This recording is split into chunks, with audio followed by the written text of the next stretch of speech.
Hey, Starfleet. Hey, Braxton. Hey, Father. Everybody. Father here. You haven't been drinking that much, dude. It's so early in the show. Father. Are we live? Yes, we're live. Yes, we are. We are live. Hello, what's up, guys? Hey, how's it going, guys? Pretty good, pretty good. Friday greetings, everyone. This is like the first Starfleet Boy After Dark where I don't have like a topic.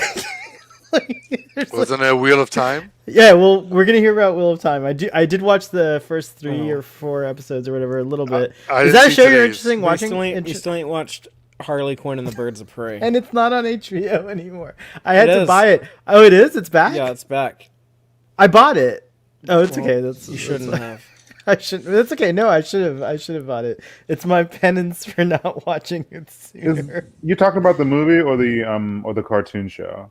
You should watch both, actually. Oh, okay. Well, let's just start with the movie. I love the other one. The cartoon.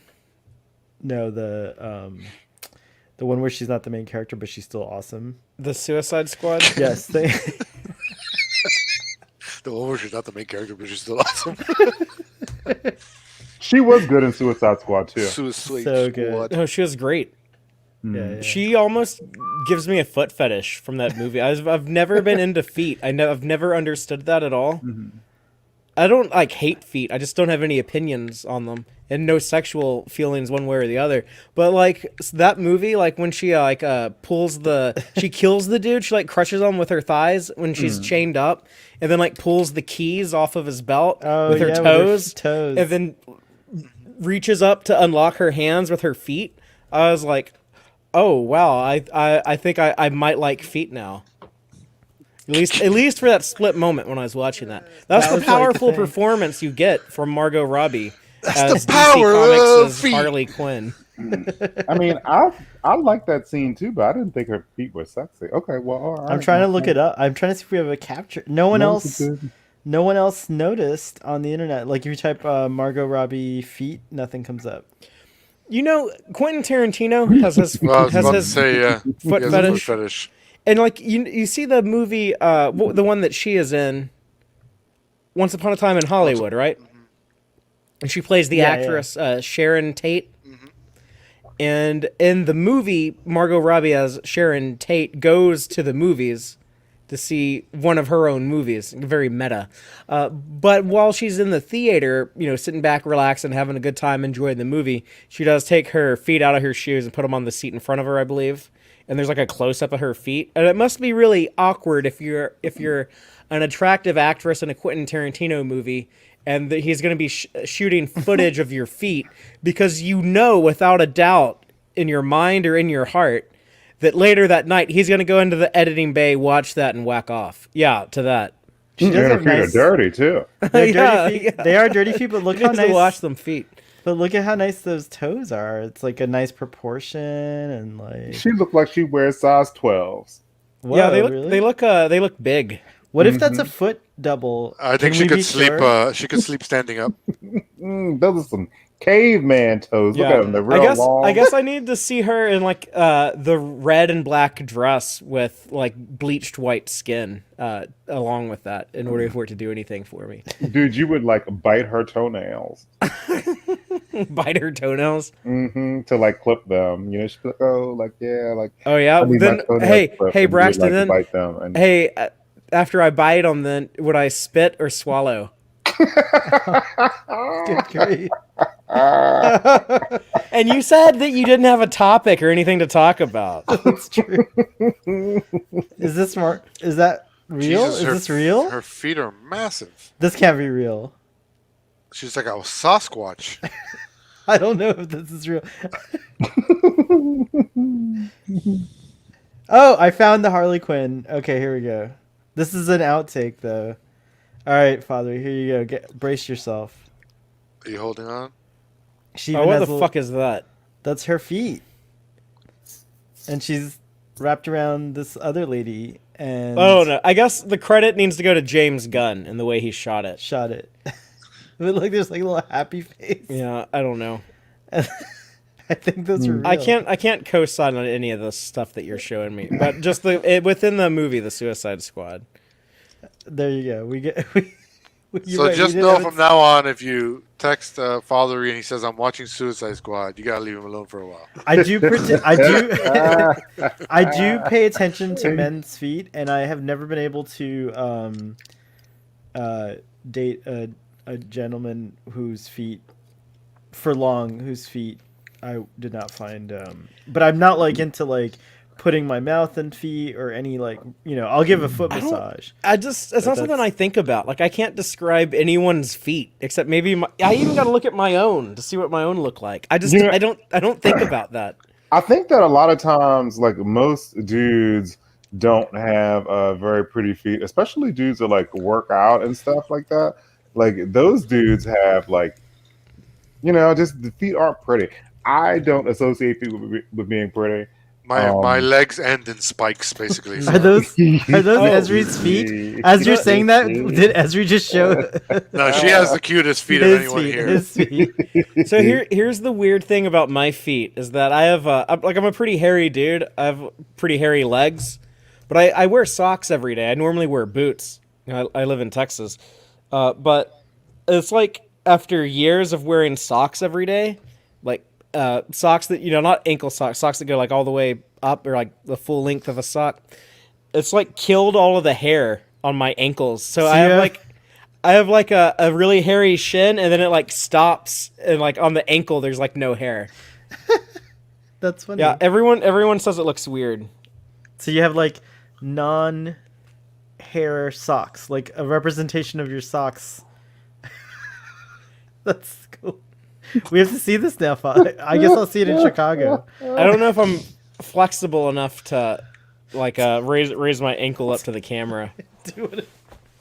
I can't do it either. Oh, jeez, that hurts. I need to stretch. Hold on, let me see. I can sort of do it, but I'm wearing shoes right now, so. And I'm probably going to be wearing boots and blue jeans in Chicago. It's going to be early April. It's going to be like 40s and 50s. Oh, good call. I didn't realize that. 3 of these folks on this panel are going to be in Chicago. One of these folks I'll be is lame. in Cape Canaveral in late February. February 25th. Right It's on. almost set in stone. I'm gonna book the flight within the next week. Whenever they approve Antonia's PTO. I will see you there. Maybe Ruben will come up with me. For what? Cape Canaveral, just to see Father. He's going to go on the Central Cruise. Oh, cool. Actually, Janet was trying to see if she could pull strings to get us on the cruise. What? Because it's a Royal Caribbean ship. What? Mm-hmm. Oh, we'll talk about this later. Oh, damn.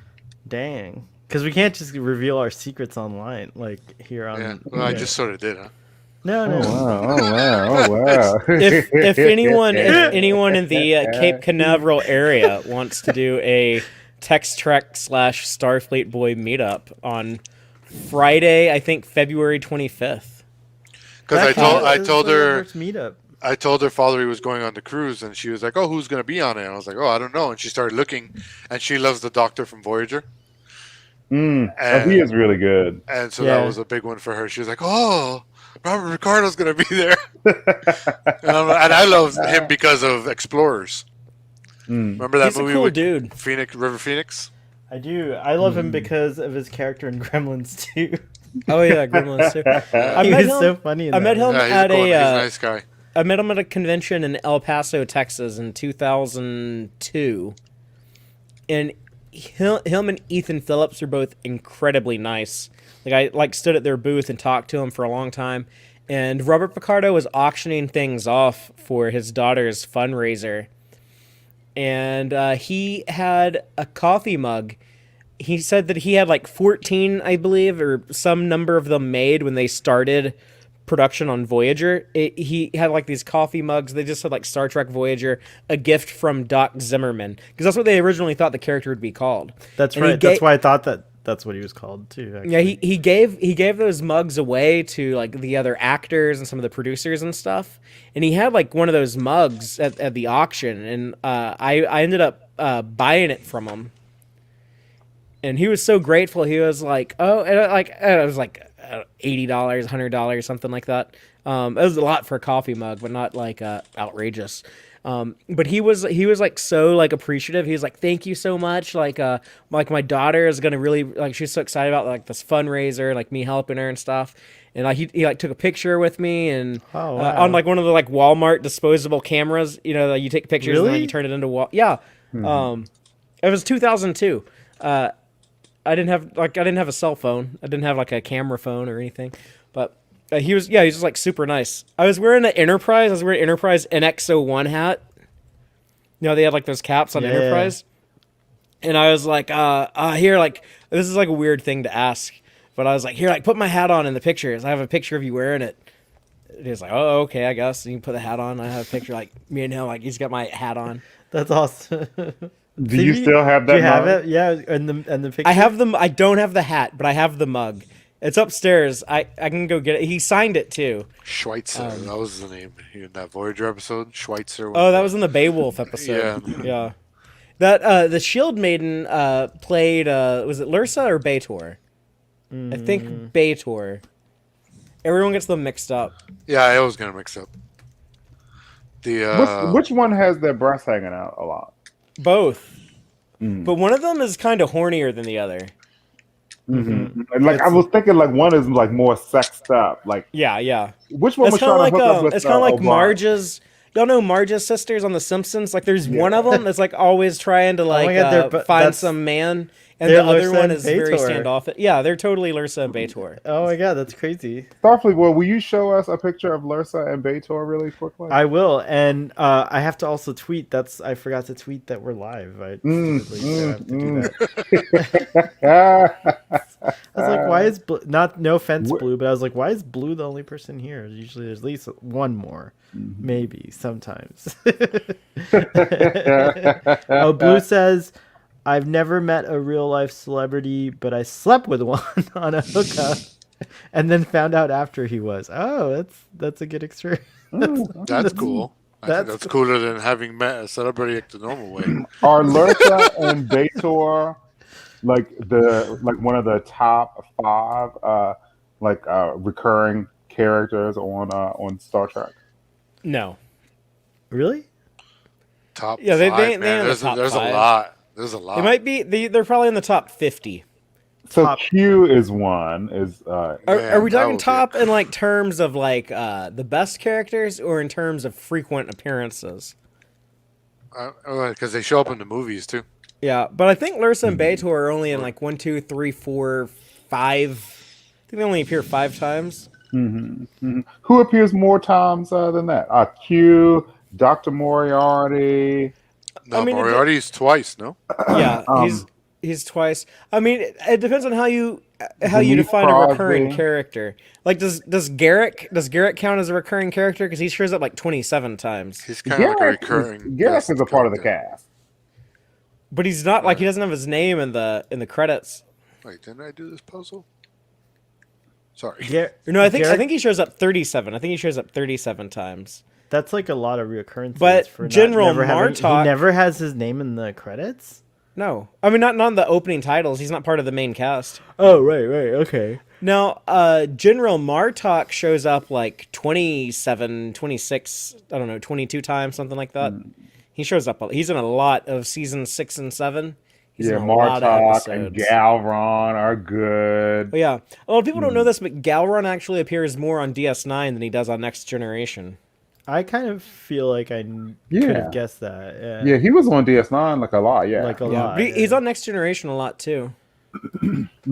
It's those eyes, dude. Those Galron Galron eyes, dude. It's amazing. Yeah, Bob O'Reilly. I got to hang out with him on the Star Trek cruise in 2018. Yeah, 2018, and do a Klingon pub crawl. And he was in full Klingon costume, and I had a Klingon prosthetic on my head. And this other guy was there in Klingon costume and Klingon makeup, and he had like the Klingon war songs like written down, and he was like holding up the cards, and we were all three like singing these war songs with drinks in our hands. It was like one of the coolest moments of my life. That sounds really awesome. I was like, man, this beats the shit out of Robert Picardo giving me a coffee mug 16 years ago. I'm just kidding. Dude, I love Lursa and Baitor. They're awesome. Yeah. Which As one is Lursa and which one is Baitor? Baitor is the one on the left, and the one on the right is Lursa. Right. I feel like I thought Baitor was the one on the right. No, Lursa is the uglier one. I mean, they're both beautiful women in real life, but when Who's they the have uglier one? the eyebrows, the one on the right. Is the uglier one? Yeah, I would say I wouldn't say ugly, but she's less attractive. I think the one on the left is less attractive than the one on the right. Maybe it's the boobs looking right at me. Yeah, that's like a good shot of her boobs right there. By the way, they said when they were shooting the first episode with them, Gene Roddenberry always wanted to be on set whenever there were like hot women in wardrobe. So like he and I can't remember which one of the actresses said she didn't sound like she really minded. She wasn't really complaining, but she was like Gene Roddenberry like came down there and he like stuck his hand on her boobs through the boom window, like poking the boobs. He's like, "Oh my god, are these real? They look so great." What? Are you kidding?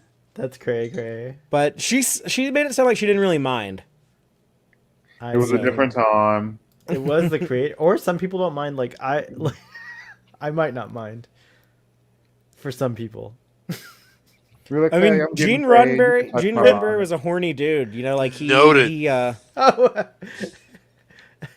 hooked up with a bunch of the women he worked with. Dorothy Fontana.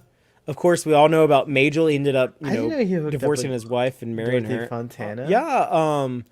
I knew about Nichelle Nichols. Yeah, I knew about Nichelle, and of course, Wow, I didn't know that. What about anyone else? This is juicy. I think I might be wrong, but I think the woman that was his assistant in like the early 80s, I think she also claimed that they slept together. Gene Roddenberry took advantage of all those women because they were subordinates, I've never. How do you know heard- he didn't consent? Yeah, I've never heard anyone frame it that It was way. a swinging 60s, So the baby. thing is, if your boss wants So you're you to saying have you sex just with can't- them, you No, are you- probably going to have sex with them because it's to your advantage. Anytime that you have power over someone, it means that they can't truly consent.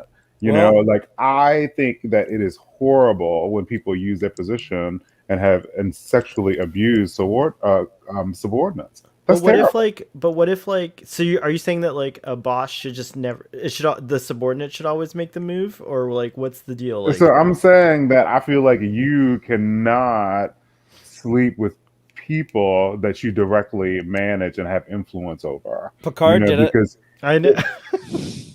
Because it's just not right. Like, I was gonna say, yeah, that's the example I was gonna use. In that episode, Lessons. Yeah, Lessons. And then he wanted to do it again Lieutenant with Darren. Beverly. Yeah, well, Beverly. Yeah, But yeah. she- yeah. Well, it was She also a big shut that deal. shit down. It also was a big deal Braxton, when he was with Darren.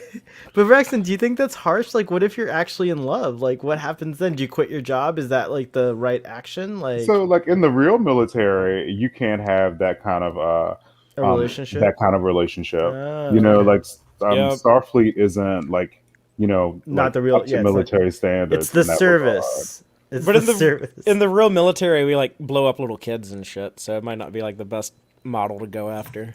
regard. Star Trek doesn't give a fuck about lives, dude. They just blew up a whole planet. Worf got put on trial for that shit. He was like, "There's no honor in killing children." But It it was still a did whole it, but DS9 but Star episode, Trek Rules of Engagement, directed by LeVar Burton. As Matt pointed Season out on 4. Starfleet Boy, didn't Cisco like destroy a planet with people? There were kids there. He poisoned a planet. He didn't kill anyone. Oh, okay. He wanted them to move off of it. Hey, Pastel Pirate, what's up? Hi. Pastel Pirate, we're looking for topics tonight. Although we got a few, we have a few, but we're just like, I guess ain't no one watched Hawkeye but me. Y'all always want to talk about the Marvel shows. I do. I'm It's waiting the one to watch time I'm it. caught up, and no one wants to talk about it. I want to It's ask good. you. It's actually good. That's what I was gonna ask you. Braxton doesn't care about spoilers, and neither does Ruben. I like it. I like it more than Loki or Falcon and the Winter Soldier. Oh wow, I love Falcon and the Winter Soldier. Yeah. But you like it more than Loki? Mm-hmm. Wow. Wow. But not more than WandaVision.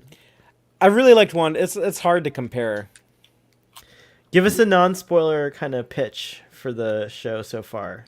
I mean, if you're someone who's just like you're tired of the MCU, you don't want any more of it, it's not the show for you because it's very MCU-ish, but it's a lot of the things that they do well.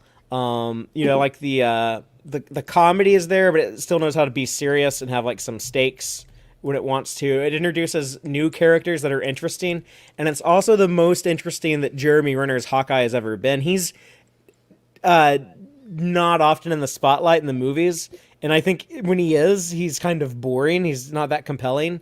So having just a couple of hours focused on him where you can kind of decompress and just show, what it's like to be the Avenger with no superpowers and the toll that it's taken on him and the fact that he just got his kids back. He lost his whole family for 5 years and he just wants to be a dad and just hang out with his kids, and he's done with all that other hero adventuring stuff. There's a bunch of nods to the comics that I know, like, if you haven't read any Hawkeye comics, you won't care. But if you have, then it's very cool how they incorporate some stuff from the Matt Fraction run from, like, 2013 and even some of the more classic stuff. And they also do really cool Christmas setting. Like, you always see, like, it's New York City at Christmas time, so there's always like trees and lights and everything, but there's so much like Christmas music. And Clint tries to be like polite, so he's always telling people Merry Christmas. And I don't know, I really like the Christmas season. I really like seeing like shows and movies that are set during Christmas, stuff like Gremlins, or I guess even like Batman Returns or Lethal Weapon. So I mean, that's another part that appeals to me.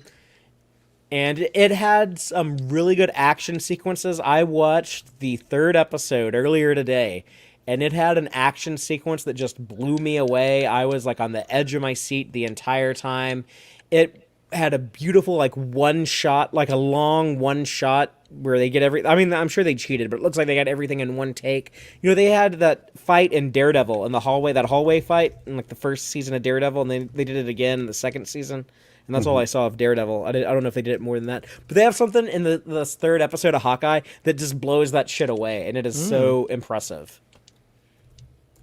Okay, I'm convinced. I'm going to watch it this weekend with my mom. Look at this poster. Yeah, and it's only 6 episodes long. So, I like short shows like that where it's not like a huge commitment. Mm-hmm. I will watch it. Okay. But yeah, the action I could use. I love action. So you think it's going to replace Die Hard as like the Christmas time view, or how many episodes are they going to be? I mean, I don't know. I don't watch Die Hard at Christmas anymore. Like it's going to be too long, Starfleet boy. Or you could watch it like all afternoon. That's true. Like 6 hours. Yeah, it's not a Christmas. You could thing. watch like 2 episodes a week, and like in 3 weeks you're done with it. Why don't they show his butt? I don't know. I do have to say something about it though, is that the look of the show, everything from like the font they use on the logo to like that poster you just held up to the entire design of the opening credit sequence and like the end credit sequence is all based very, very specifically on the comic book artist David Aja, who designed the look of that 2013 series. And not only has he not been credited by Disney, but he's not been compensated for that. And I think that is terrible. I think that he is largely responsible for the most popular Hawkeye comic ever, and largely responsible for the look and style of the show. And it's some of the bad guys in the show are taken from his work. They look identical to how they looked when he drew them, when he created them. And so I think that's terrible and tragic, and people need to call Disney out on that bullshit. So they bought the rights to the shit. I mean, to the stuff, right? To like the IP. Well, and like they own it.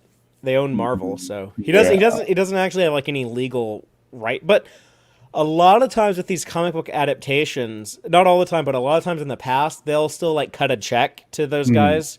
And even the writer of that show, Matt Fraction, he's credited I mean, the writer of that series I keep talking about, Matt Fraction, he is credited in the show as like a consultant, so they're cutting him a check. Mhm. But they did not do the same for the artist David Aja, so that's really frustrating. Yeah. But it's I can't deny the quality of it. I've had a very good time with all 3 episodes. I imagine I'll continue to enjoy the next 3, and yeah, it's 6 episodes and then you're done. Move on to the next thing. So small commitment. Did they give us 3 episodes right away, or has it been a couple weeks now? No, there was 2 episodes last week and then 1 episode and then this one week. episode this week. Okay, cool. Actually, Blue's referencing. I'm not gonna put. I don't like to get into too much drama here with Twitter, but Blue's referencing something that I was thinking of when you were talking about Disney not giving credit. Yeah, it's just a trendy thing to do this holiday season. To steal other people's work. Yeah. We'll just say there's some for those who don't know, there's some Twitter drama, but it was justified. It was like kind of not cool at all. Yeah, so. and I've just received a message earlier from someone who I'm not gonna say her name or identity because it's not my business to expose this, but she's telling me how like this lunatic is harassing her and also messaging her Facebook friends to try to like get in contact with her, and it sounds scary and terrible, and what a shitty toxic person. Yep. Okay. So you guys know somebody who's harassing somebody online? We can't. I can't. I just don't want to talk about it in too much detail because it'll just become like a dark. The thing is, it'll just become so dark. I know so much shitty Starfleet stuff. boy I know. dark. People have come to me with so much like shitty information on this person, like people that I trust, and I've just learned like so many terrible things about this individual that I don't. Me too. I don't want to. Oh my God! Stop expose because I don't want to pay attention to him enough to like, waste my time talking about it. But like, oh we my know God, this like, individual. I don't know. I'll just say they're a lot worse than I initially thought. I mean, like I could tell pretty early on this person was both a very dumb person, but also like a very just dick asshole person. And so I was like, okay, I don't want to associate with I get nothing out of this association, so I'm just done. I'm just gonna ignore them. But then like I heard all this other stuff, I was like, oh my God, they're worse than I thought. So. It's really bad. I will send you guys all the information. No, later. PJ, we're not talking about you. No, yeah, is it PJ in the God. audience? Oh my God, it's not you. No, it's not you. I swear it's not you. You're not toxic. You're just a little, sometimes you get angry. That's it. Maybe. I don't know. that's it. You're like the Hulk. You're like the Hulk. You're A our little, Hulk. little spicy. A little spicy. You're our Hulk. Ruben, you're gonna take that. But yeah. Anyways, this thing happened where, if you dig shallow digging on Twitter. I'll just say look for the video of how to pronounce Omicron, and all will be revealed to you, audience. So go check that out. Should we, Father? Do you care about the Wheel of Time spoilers, or do you want a non-spoiler version of the Wheel of Time? I don't care. Okay, great. I love it when Father doesn't care about spoilers.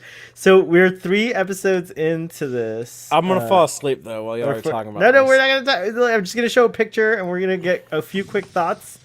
And then we'll talk about it in more detail. I'm on episode 4. Tonight was 5. No, dude, I watched 5, dude. I haven't seen 5. I haven't seen 5. Where's this Wheel of Time? Look at this, Father. Look at this cast. Does this not remind you of Lord of the Rings right here? Or Game of Thrones? It looks more like it reminds me of the Ren Fair. It's like a boy band from the Ren Fair. Excuse me. I don't know. I guess maybe they go and do some cool shit, but I don't know. It looks like just like a bunch of nerds at the Ren Fair. Father Reed just did talk about Hawkeye. He did a non-spoiler version because we didn't. None of us have seen it, Yeah, but I just now we're had gonna like a watch Hawkeye it. soliloquy. Like I went on for Yeah. like 7 minutes, like describing that show. Yeah, totally. He was like, "It's totally worth it." 3 episodes. I'm gonna watch it with my mom tomorrow. I'm excited about it. But okay, so you have, just to give you the premise of the show, you have this world that looks or appears to be in the distant past of the Earth, right, It's like Braxton? an alternate timeline, right? Yeah, or something like that. I'm Mhm. a little And familiar with the books. I don't know anything about the show. and it has basically, it opens up by saying that like the world's kind of been remade a couple times, and what happens is this guy called the The dragon, is it? dragon. Yeah, the dragon is born, and he can like, or they, we don't actually know if it's a male or female, but when the dragon is born onto the earth, then they will either, they could either be a force for good or destroy the earth, like in some way, a cataclysm that resets everything, so to speak. So this lady in the middle here, she's like part of this like witch order, I guess. She's like a witch, and they are trying to prevent the dragon from destroying The the world. Aes Sedai. Yeah, they're called the I Aes said Sedai. die, dancing in Yeah. September. That's weird. That's funny. Anyways, her theory is that one of these three here, oh wait, four, this guy's included, and now she's done something interesting too. But her theory is that one of these four is the dragon, and so we don't know who it is, and we're trying to figure it out. And she's I got bet it's them. that dude. Which one? This one? No, it's none of them. It's actually none of the four of them. It's this dude. Go over to the right. That tall guy, that tall, goofy-looking dude. That's one of the Yeah, ones she. No, that's that's one of the Perrin. suspects. No, not him, not him. The one next to him. Perrin. The Yeah. guy who looks like Andre the the- Giant's goofy Oh, okay. nephew. He's also a suspect. So it's not Perrin, and you guys will see. No, it's not Perrin. Oh, Mhm. X. I know. Yeah, I know from the books it's not him. Mhm. Well, don't tell me. I didn't. I don't know. I don't want to know. Braxton And- told you too. You Yeah, got to it's read true. the most recent book that came out. It says in it that he actually is. And so anyways, so yeah, I'm kind of interested in it. There's all these like false dragons, and there's magic, and this chick at first, she doesn't seem like she's too powerful, but she does this crazy ass healing shit. Like these guys all died. All three of these, no, these two died, and she brought them back to life with her healing magic, which was cool.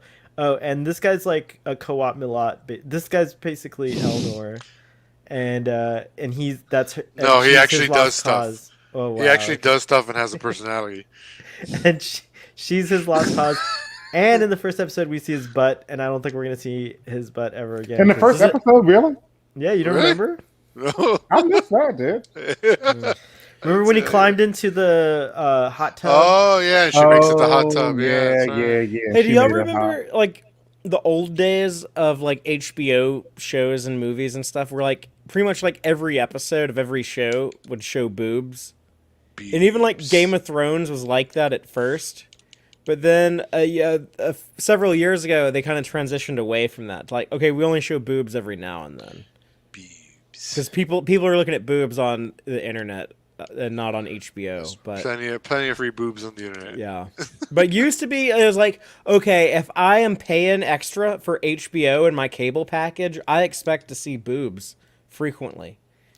Because yeah, there wasn't the internet. Yeah, for- but I mean, it's not like that anymore, though. I used to get so frustrated as a kid when I would watch like Red Shoe Diaries or something, and you saw nothing of the dudes. Like it would just be like, Yeah, it was like that's another thing. Like, you used to, like, hardly ever see male... Like, you would see, like, a bunch Yeah. of man asses, but, like, they Man did not put penises in many movies. no. They still Asses. don't. I guess it's a little They bit don't more... put vaginas in movies Yeah, very they- often either. They I don't. mean, They don't you do know. that. They used to do it more, but not as much now. Rome was full of penises. I feel like, or maybe Was I just. it? I don't remember. I feel like Rome had like, I don't but I remember found out that that it was like in a Rome. prosthetic. I remember found out, that. like, they were- most of them Oh, were that prosthetic. slave! They gift her a slave. Did you ever watch Blood and Sand With a- on Showtime? That gladiator show? Because that shit showed cock like crazy. Blood and Sand. I think that was the name of the show. It It's was on Oh, like, is that HBO? the no, it used to be on no, Showtime. The Spartacus show? Oh, is that it? Is that the one I'm thinking? Because I think the sequel to it was called Blood and Sand. Yeah, with But Manny I think Bennett. Yeah, Spartacus was the original show. Yeah, Yeah, I saw like the first season of Spartacus. Where that like show had that one shot where like 6 gladiators are standing in a line, fucking cock out.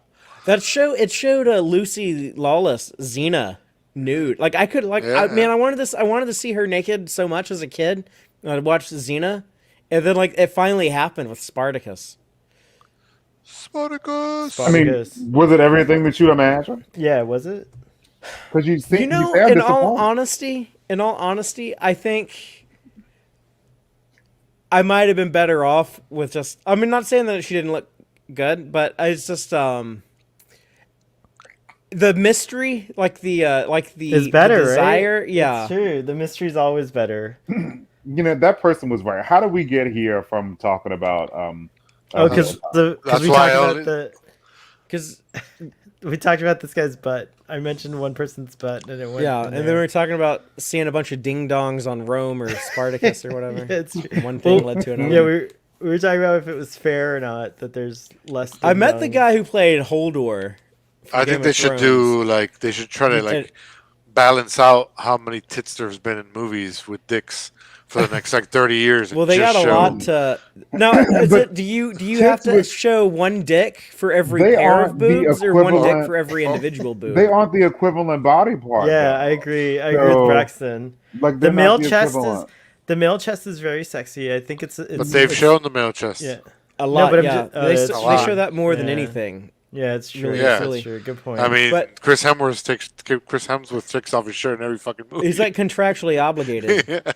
But I met the dude who played Hodor in Game of Thrones oh, the at DJ. South by Southwest here in Austin. Yeah, he DJs. But I asked him. I said, "I'm going to ask you something kind of weird about Game of Thrones. Is that okay?" He's like, "Are you going to ask me if that was my real dick?" And I was like, "Yeah." And he's like, "I wish it was a prosthetic." Yeah, everyone uses prosthetics now. It's interesting. Do you think that like Isn't that not healthy? Doesn't that create like an unrealistic standard for men? but I felt like Hodor's thing was small. I think it's just so that you don't have to show your real one. Like that way in a way you're not showing it. You know what I mean? Right, it's like a little glove that goes over your actual penis, and so that, And maybe they should do that with boobs. They too. made it a plot point that it was actually pretty big. Like remember Is it? Osho was like, Yeah. it was like, oh my god, he must be part giant. Oh, did it not seem big to me because of some weird memory distortion? I'm still trying to finish seeing it. I don't know. go Google it. Just go into Google and type in Hodor's dick. All right, let me just stop sharing my screen. Just Yeah, don't in share case. that. Yeah, just in case. All right. You know, the cast of Wheel of Time is so good, dude. Yeah.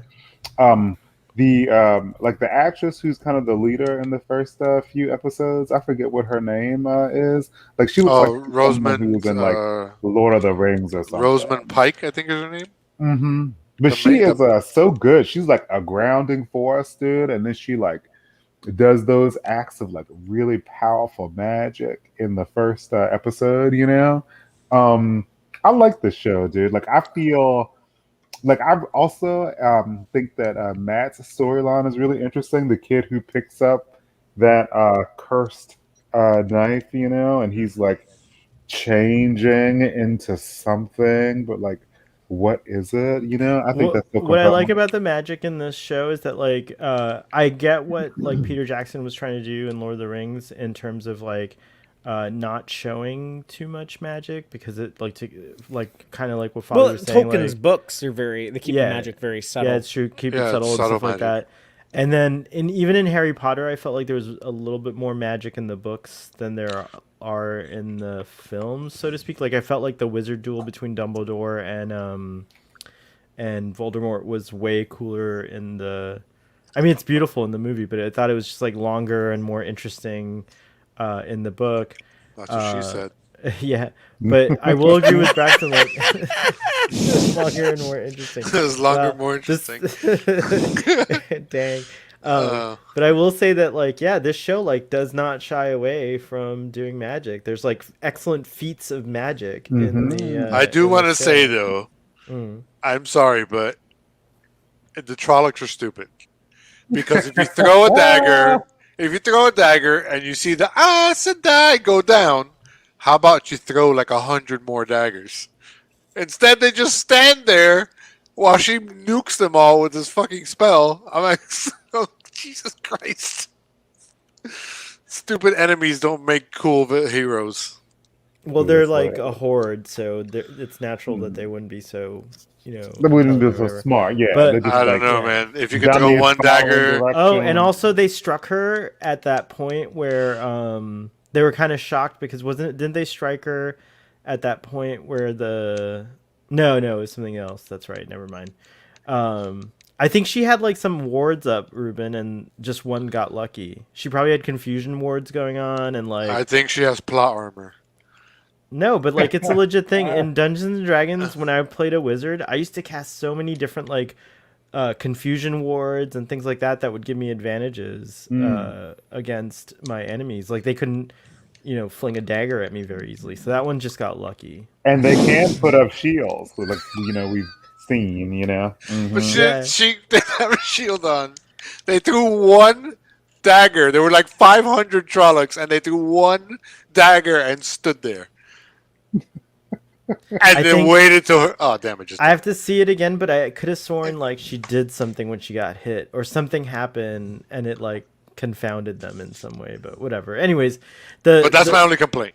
oh wow. That's a Well, not my only complaint. I mean, the first few episodes are super slow, like dreadfully slow. So episode 3 is where it picked up for you or episode Yeah, 4? episode 4, because that's the one Braxton said told me to watch it. Dude, I love the And so I scene listened. where Nynaeve, like the thing was dragging her by the hair, and then like it like stopped to like eat the entrails of like the other Yeah, troll that or was pretty whatever, cool. and then she started running, dude. And like the scene where she was able to escape by like getting in the water and then like taking his dagger and stabbing him. I thought that scene was amazing. And she like got up, dude. Like she got out of there, dude, and she like whipped her ponytail back, dude. That was a great scene. I like Nynaeve. She's like The she's a healer. really strong woman. But it is, yeah, and it is dungeon. It kind of follows that Dungeons and Dragons thing. There's a healer, there's a wizard, there's a paladin, there's novices, there's like, yeah, Mhm. it's kind of got all the things, right? He's a paladin, right? Like the butt dude. Yeah, I guess in this Hmm. kind of world he'd be. Well, Fa- no, because he doesn't really have spells of his own. He's Father, more like a fighter. did you ever get into fantasy? And did I you have play, never like, played. I've never Never played a played game of Dungeons and Dragons. Actually, like every time like I hear people talk about Dungeons and Dragons, I feel bitter because it reminds me how no one's ever invited me to play Dungeons and Dragons with them. Oh, And I oh. also have never read or watched Harry Potter because I always thought it looked dumb. But I It's do too- know about Lord of the Rings and I do know about Game of Thrones. Right. So I have those. I have that fantasy criteria. PJ's a hating ass bitch. Well, Why just can't know we that. have anything? Just know that in D&D, Harry Potter is not a wizard; he's a sorcerer, and Doctor Strange is not a sorcerer but a wizard. Just an I think FYI. PJ is going to be right about his prediction when that House of Dragons and well, not House of Didn't Dragons, House but of when Dragons get sorry canceled? when No. what when House of Lord Dragons of the didn't Rings get comes out, canceled. it's going to put everything to shame. I think. I don't know. We'll I was see. just joking, but about that PJ. But those are really really big budget productions. I think that this is less than that. Like to me, like it's kind of just like a little bit better than the BBC's Merlin from like 5 or 6 years ago. Like that was a really good show. Oh, I loved Merlin. Oh yeah. Mhm. That, Well, I don't know. I don't know. House of the Dragons is going to have an uphill battle because people are so bitter about Game of Thrones. It went from being the biggest show of the decade to like now it's just like vanished from the pop cultural landscape. Mhm. But I think it is possible. It helps that there's different creative talent. So the people, running this show, they can basically be like, hey, don't blame us if you didn't like the end of Game of Thrones. I think that by, doing something that's like pretty popular from that show with like the Targaryens and the dragons. That's already going to be kind of exciting for a lot of people. That's going to be a big draw for a lot of people. What I don't know if it'll be able to recreate, and maybe they shouldn't even try, is that more nuanced writing from earlier Game of Thrones, where it like was really about the politics and the different players of this Game of Thrones, and how like the moves they would make would affect one another, and then the insane plot twist that you don't see coming. That's what created that huge fan base for Game of Thrones to begin with, and that's gonna be really hard to recreate. So maybe this show needs to find its own thing to be its strength, and maybe they'll do it. Maybe they won't, but maybe they will. I've never watched it. So Starfleet Boy, have you seen episode 4? No, I'm behind. Yeah. Oh my God, we can't talk about the big thing that's happening. Okay, I know. never mind. Episode 4 is pretty big. Wait, Oh, so wait, hold on. Oh, you I haven't missed- seen like the you haven't seen the shit that happened, dude. That changed everything. Dang, I'm excited. But wait, before you go on that, real quick, I missed it. I heard Ruben saying it was canceled. PJ's also No, that was saying a it- different That was show. the other. Yeah. Okay. I was thinking of the original prequel. It Gotcha. sucks because S.J. Clarkson was signed up to direct a Star Trek movie, and then they wanted to have Chris Pine and Chris Hemsworth both in it, and they couldn't afford both of them. They wanted to lowball. They were like, "Hey, we promised you this much money if you'd come back, but we can't really afford it. So what if we pay you much less and then give you a higher percentage of the back end of the movie?" And they were both like, "No, we're not doing that. Fuck you." So S.J. Clarkson didn't get to direct her Star Trek movie, but then she immediately found another job directing the pilot for the Game of Thrones prequel. And she directed the pilot, and then HBO was like, we're actually not going to greenlight this. We're going to go with the House of Dragons show instead. Yeah, they spent like $30 million on the pilot. Yeah. That's what PJ was. I gotcha. Thanks for clarifying that. So Oh, it sucks for her. I feel sorry for her. Yeah, poor SJ Clarkson. She That's can't crazy. get her big break. But I wish the prequel pilot was already filmed and everything. Like they just probably didn't do post production on it, right? Right. Yeah, this is something they won't want released. They don't want we'll probably never see it unless someone is able to leak it out. Right. Somebody leak it out. I want to see it. I'm curious about it. What was the premise of it? Does anyone know? It was set during the Age of Heroes. Oh, so like the Valerian... during like the Long Night and all that stuff. With the Valerian, the Valerian Empire or whatever, right? No. Like that. No. It would have been about like the last time like the White Walkers tried to take over Westeros. Gotcha. Like I guess Bran the Builder and like all of okay. I guess that's kind of interesting, but like we'd probably need a lot more time to pass before we're ready to go back to those Night Walkers. You know what I mean? Like, I kind of think the House of the Dragon or whatever it's called is going to be a little bit more interesting, just because it's not gonna, The House of the Dragon is basically going to be about there is a Targaryen king who dies, and the people still have the family still has their dragons. And there's a dispute over who should be the next in line to take the Iron Throne, and so we're gonna have Targaryen versus Targaryen action, and this is actually what kills all of their dragons is this war that they fight with each other. Oh, right on. Okay, cool. All right, and Matt Smith plays the dragon. Matt Smith plays a Targaryen prince. Oh, sorry, Matt Smith. He plays the actual dragon with like wings. Because they call the Targaryen like king the dragon. That's like right. Like, isn't that like his nickname? I guess it can be. It's like calling like. Are you gonna call like the Lord Stark? Are you gonna call him the dire wolf? Yeah, wouldn't they like in the show? Wouldn't they say things like that? I mean, like they'll say like a young wolf. Yeah, someone might say like Robb that. Stark. They might call him like young wolf, or like Daenerys' brother would be like don't wake the dragon. But it's not like an official title. PE, if you like if you want to see the sci-fi version of Game of Thrones, it is The Expanse. No, it's not. It's Foundation. Dune. Okay, fine. Sorry. If you want to see the sci-fi version of Game of Thrones, it's Dune. So Dune's getting. There's no houses in the Expanse. No, it's Foundation. I would say is a much better option. Oh yeah, you're right. Actually, it's kind of more Dune of literally a has Dune no thing. ending. Father, are you on Foundation? No, it's still being written. I finished Ted Lasso, but me and Antonia haven't decided if we're gonna do Foundation or what was the other one Morning show. that PJ Oh. likes? The morning For All show, Mankind- yeah, For All and Mankind. for all Mankind. mankind, yeah. Yeah, I think Antonia wants to do Foundation. I want to do For All Mankind. We haven't decided yet. This is a good question. PJ saying, "What are the chances we get a baby Yoda type baby dragon like trying to save the dragon?" I feel like, I feel like that would be too on the nose. Does everything have to have like its cute mascot now? Like, is that why they Didn't have we? Grudge? Is that We why had cute Grudge is a thing dragons. on We had cute Discovery? dragons. Do you remember Game of Thrones was brilliant in the sense that Braxton, have you seen Game of Thrones, like the show?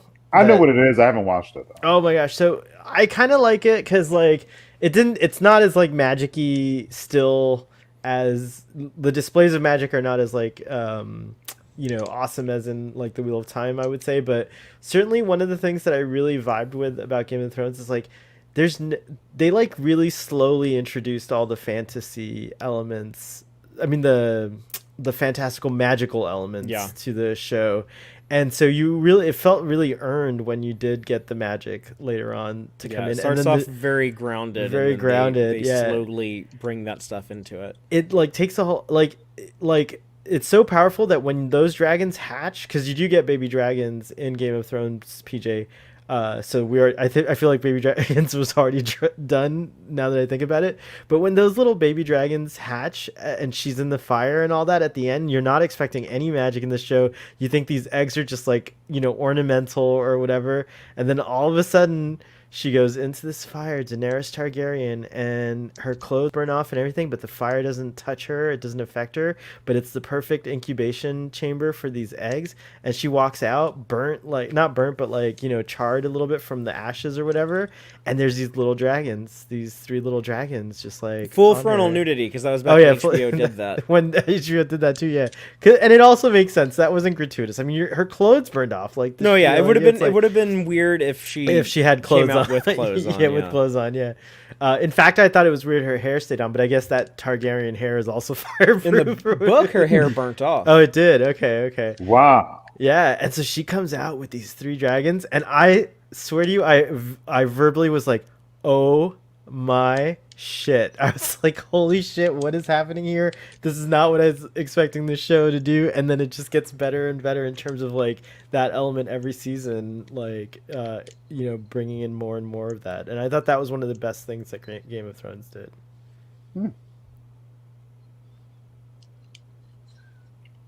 Will you guys make it show for a second while I go get a refill? No. Yes. We're all going to sit here silently. You can do that. That's fine. Audience, give these guys some topics to talk So about. Ruben, tell me what you thought of the season finale of Chucky. Oh, Chucky. Yeah, we can talk about Chucky. Chucky was fucking amazing. I'm really glad they got a season 2. Yeah, Chucky was fantastic. I loved every second of that finale. I especially loved the little extra recap of all the kills at the end by the fire. Mm. That was a beautiful touch. I enjoyed that too. So I did think that Junior was gonna die, and Junior did die. I thought he was irredeemable after like having bludgeoned his father to death with the doll.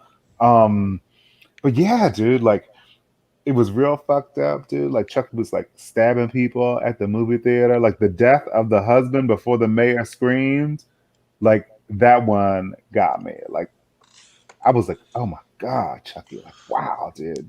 And I loved when Jake choked the hell out of him, dude. Yeah, I love that part. It was awesome. Yeah, his Yeah, eyes that- popped out. Does it end with a cliffhanger? Oh yeah. Yeah. Mhm. Big time. Big time.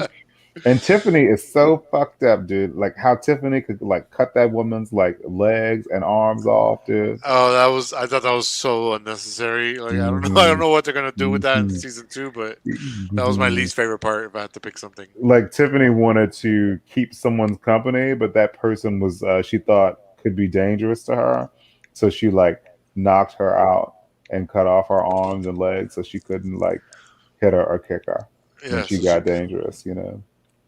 but she could still yeah, it's so fucked up.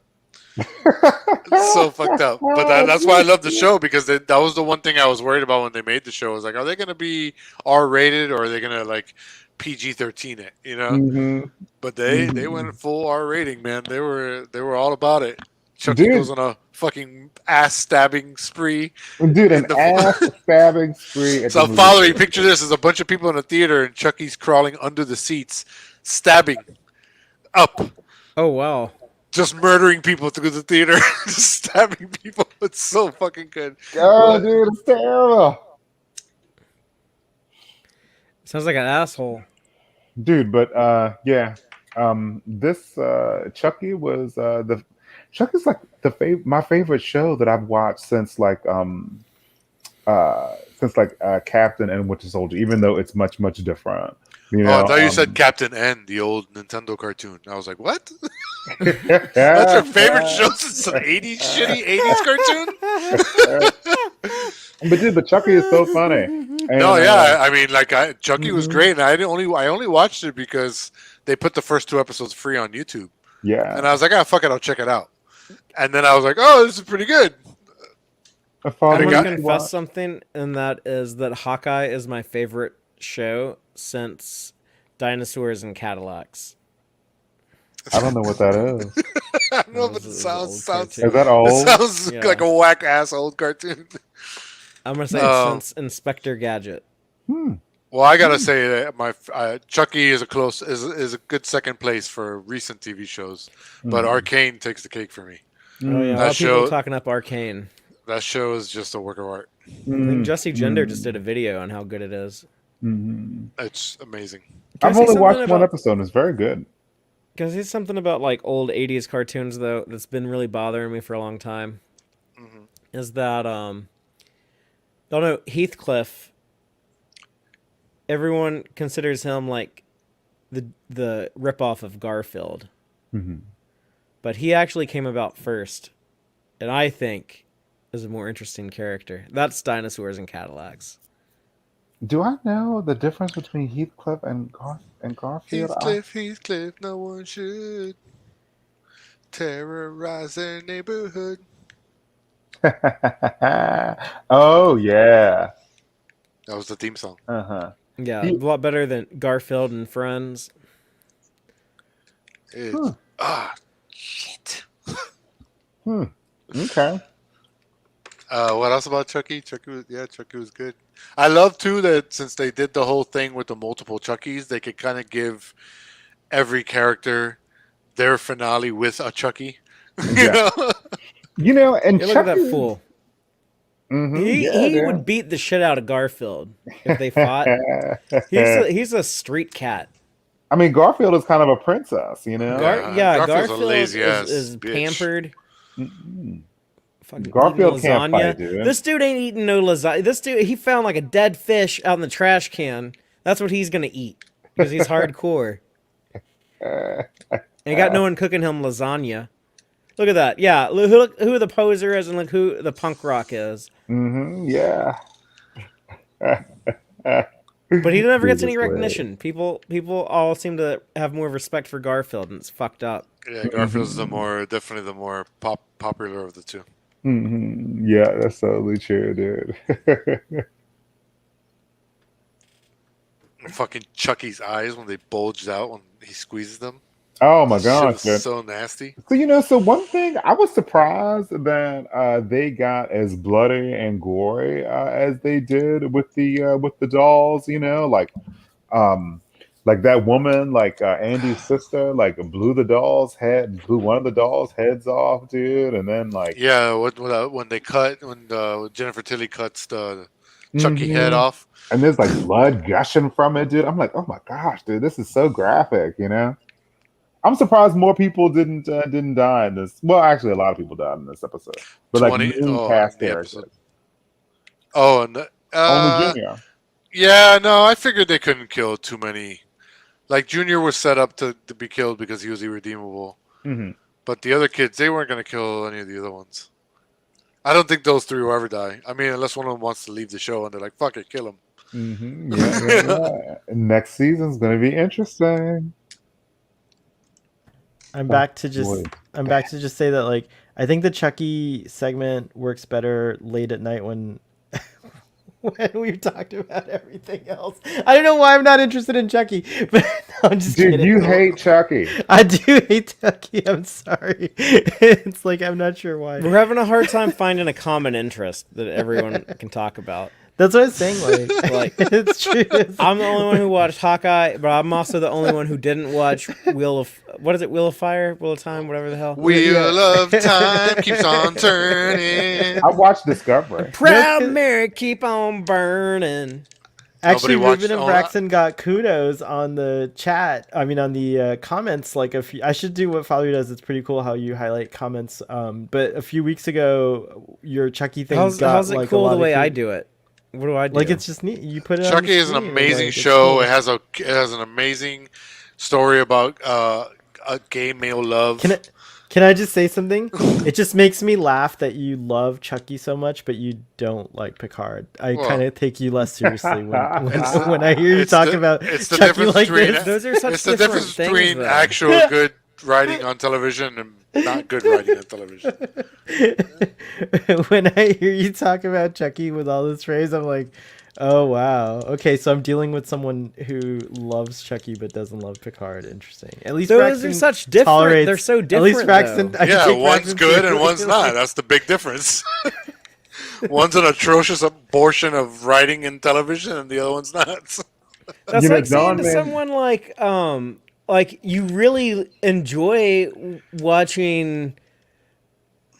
I don't know you really enjoy watching. Wheel of Time. I love. You really those. enjoy watching bukkake videos. Why don't you like midget porn? It's like those are two very different things. But you could have midget crossover with. And of course, There's there's a little person, there's the big little person, difference. yeah. There's the big difference that I actually tried to watch Picard as opposed to you. No, I'm gonna watch. You're Chucky. you're too No, I'm gonna hard watch- headed to even watch Chucky. No, I am gonna watch Chucky. I think I'll like it. I but whatever. suffered for 10 episodes. Chucky's only 8. I've just, you know what it is this holiday season because like so Starfleet Boy After Dark was like born in the time of COVID sort of, and so we had all this time to watch TV. Like, you know, you work from home, you watch TV, you work, you know, like TV's just on all the time. And now that like life's starting to kind of return to normal, we'll see. But anyways, now that we're like out Not and if about, and Omicron everything- has anything to say about Yeah, that. we'll see. Omicron. Omicron. It's Omicron or Omicron. Not Some going people to say Biden. Omicron. He says Omnicron. I He didn't said hear- Omicron. I Yeah. didn't hear him say Omicron. He Omicron. called it Omicron like 3 times, I think. But anyways, now that I'm doing that, like it's harder to watch TV. I gotta like, and I'm trying to catch up. So it's like Chucky's kind of like low on the. Yeah, list, I'd be you know, curious it's to like- check it out, but I don't. It's not going to be on a streaming service I have access to anytime soon. I don't think. It's on Peacock. Earlier in the chat, parentheses I was mentioning Ted Lasso. Braxton, you're the only person who hasn't seen Ted Lasso here, right? You haven't- I haven't seen Ted Lasso. Okay, so yeah, man, we don't have anything, but that's okay. Because I'm gonna ask Father. Do this y'all watch question. any Christmas movies this You time guys of can year? I talk watched about the that. National Lampoon's that's a Christmas Vacation again the other day. What's your go-to? Like, do you watch a movie on Christmas Eve every time? Like, is there a Christmas Eve movie? No, it's not like a thing. No, I'm against watching the same movie every year just because you think like people who watch like Independence Day every 4th of July. Like I'm against that because I think there's a lot better movies. Like a movie that's like pretty good, but not like one of the all-time greats. It's probably not even like one of your all-time favorites. Does it really deserve to be watched every year? Probably not. I watched National Lampoon's something this Christmas. Yeah, but I'm not Those gonna movies watch. are I'm so not gonna funny, watch it dude. every year. Gosh, I haven't seen Christmas Vacation in like 20 years. I gotta watch Yeah, this is the it. first time I've seen it in a few. And Like like a long time. a lot of the Christmas movies I really do like Gremlins. I won't even watch it every year. I watch it like every 2 years, at most. Like I didn't watch it last year, so I might watch it this year. But I did watch Noelle last year, that new Disney movie that I actually like about Santa Claus's sister. I actually thought it was cute. But I'm not going to watch Oh. that again. But I might watch Elf because Antonia really likes that. I can take it or leave it. I don't think I've watched any. I think the only like actual Christmas themed movie I watch regularly is Muppet Christmas Carol. I put that on the other day while I was working on some Text Trek content. That's okay. I like Michael Caine's Ebenezer, and then I liked the way they do the ghost. Remember seeing that in the theater and being so impressed with the Ghost of Christmas Past. Looked like so scary. Oh my Ernest gosh. Saves Christmas. I'm gonna do that one this year. Did for you all sure. I ever think it's on HBO Max. Did the rest of you guys see Ernest? Have you seen that Ernest Saves Christmas movie? It's funny. Or no, maybe it's on Hulu or Disney Plus. I don't know. It's streaming somewhere. I got And it A on my Christmas watch Story is a list. classic, but I haven't seen that in like 20 years either. Yeah, I haven't seen that one in a long time. I'm for sure gonna need to do that this year. There's some new stuff too. There's a movie called, I think it's 8-Bit Christmas or something like that on HBO Max. With Doogie Howser, yeah. And they also have a stop motion show about Santa Claus. I think it's like an Adult Swim type adult comedy. So Megatron virus is gonna kick Omicron's ass. Well, we hope so. Decepticons forever. Decepticons forever. I think that Muppet Christmas Carol, which by the way, I think Michael Caine's performance is like among the top Scrooges, but I'm like, for Christmas I just watch these non-traditional Christmas movies. Like every Christmas Eve I watch Star Trek Generations because it has that Christmas scene in You it. know, I actually I like to watch Star Wars around Christmas now. It's a good Christmas time. They were movie, releasing too. like the new movies and like Empire Strikes Back. You know, when it's cold with all the snow on Hoth. I like. Oh I like- yeah, dude. Yeah, it's It's Mhm. good. You Yeah, wanna, it's good to watch. And you then want to cut open something's belly and like get inside. a tauntaun. in the Force Awakens, when Kylo Ren and Rey have their first lightsaber fight out in the snow, snow, that's very and like the Christmassy. lightsabers are like Christmas lights waving around in the middle of the night. I don't know. I think it actually works. It's weird because, you know, when we were younger, Star Wars was like the summer movie. Like it'd come out in May, it'd start like the summer box office season. Yeah. And now it's switched to where it's the Christmas movie. Although they don't have a Star Wars movie coming out anytime soon. The what was it? The Patty Jenkins was going to do the Rogue Squadron movie is going to come Yeah. out in December of 2023. It's put on hold indefinitely. There is supposedly creative differences between Kathleen Kennedy and Patty Jenkins. So there's no Star Wars movie on the. I guess the Taika Waititi thing might still be moving forward, but it doesn't even have a date. They still have a Star Trek movie planned to come out in December of 2023. I haven't found where it's officially written that. I guess did Star Trek announce something that it was changed, or is that just something that like was reported recently? I'm sure it's They originally had it slated for the summer of 2023, and then pretty recently Paramount said they're actually moving it back. This is like just several weeks ago, I think, but they're moving it back from summer to December. Is Spider-Man going to be a Christmas movie this year? It is. Well, Yeah. Well, but I it's mean, going to be out Christmas. It's not going to be Christmas themed though. It's like the Christmas season, though. Yeah, it's like it's as true. far as like because you know they put big movies out at Christmas. Most of the Star Trek movies historically have come out in November or December, though. Oh yeah. Up until Star Trek 09 wasn't the first, but with it came out in like May, and Into Darkness came out in May, and then I think Beyond came out in July. So those were all summer movies. But I guess the next one's going to be, unless it gets moved again. Did you say Star Trek 5 was a summer movie?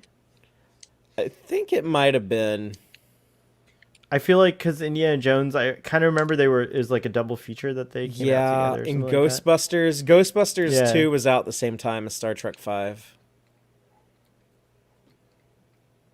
Heathcliff and Marmaduke. Whoa. I'm sorry. I'm trying to look for something short to play for Heathcliff. I'm like obsessed with Heathcliff. I used to watch it as a kid, but I have to admit, Father, I do like Garfield more. No. I'm not a street cat. Y'all know who else I like more? Well, I talked about this before, but Sonic. I like Sonic over Mario. Hell yeah. But All I do the like way. Mario too. Sonic all the the way. Stupid. Do you ass think I would get a plumber. copyright strike for putting Heathcliff on? Is it too? Nah, you're good. Like even copyrights don't respect Heathcliff, right? Probably not. I doubt it. He can't get no No. respect. He's You the can get fucking no Rodney respect. Dangerfield of cartoon cats. Oh, I just- no. I'm just giving you a little example of Heathcliff so Braxton can see like how rough Sylvester he the was. cat gets more respect than Dude, I know what Heathcliff. Heathcliff is, dude. Oh, you do? Do you Yeah. know Garfield? Hello Yeah. Kitty gets more respect than Heathcliff. That's bullshit. Would Garfield get a copyright strike? Hello Kitty has a whole theme park in Japan. Oh, yeah, dude. Do you think it does? Right? I believe so, yeah. I don't know if it's still around, but there used to be a theme park. You know what was cool about Garfield is how he was so mean to poor Odie. He's like awful to Odie. Poor Odie would like. He was so innocent that poor little dog, and it's kind of how cats are. Cats That's are why I don't like cats. Because all y'all people who like cats, you're like, oh yeah, it's so funny. My cats are such assholes. I love them so much. You know, they have their times, you know? Like, my cats can be aloof, but then sometimes they just want to always be on me. Yeah, your cats are always on you. It's kind of cute. Like, It's pretty cool. this one is always on me. Like if you sit down, there's. It's like, You see You his did- little eyes there? did you have him since he was a kitten? Mm-hmm, yeah. That's why. See, I didn't have Arthur. Arthur's like very independent because Man, I They love didn't your have it. audience. They're just fucking leaning into how shitty Garfield is. Let's see I'm what's here going for on. it. He says Garfield normalized to children the concept of summary executions of people we held grudges against. Wait, Yeah, is that he's right? a I don't remember. psychopath. I Yeah, don't remember that. Garfield What? sucks. Garfield sucks. I don't know. I think Garfield versus Heathcliff is going to be the topic we all come together on tonight. Ooh. Hey, Trekkie Dave, nice to see you. Star Trek the about- Motion. Oh, go ahead. Sorry. Oh no, I was gonna say, talking about summary executions. The dude, Child Vader or something from Wheel of Time, like the dudes who wear the white, like the brothers of the Yeah, light. the religious guys, yeah. Man, Oh, yes, that yes, dude yes. is I forgot to talk no about joke. joke. Oh Yeah, man, Wait, does he Like- come out in? We see them again in episode 4. yeah. I don't know, do we? Do we? Bob, you gotta wait for Bob. But dude, Okay. but he has another good scene. Like, that dude is a good actor. I feel like he has a striking appearance, you know, and their costuming is so good, you know, and he delivers the line so well. Like, he's so cruel, you know, like he's so cruel. That was That's what, cool. episode 2, right?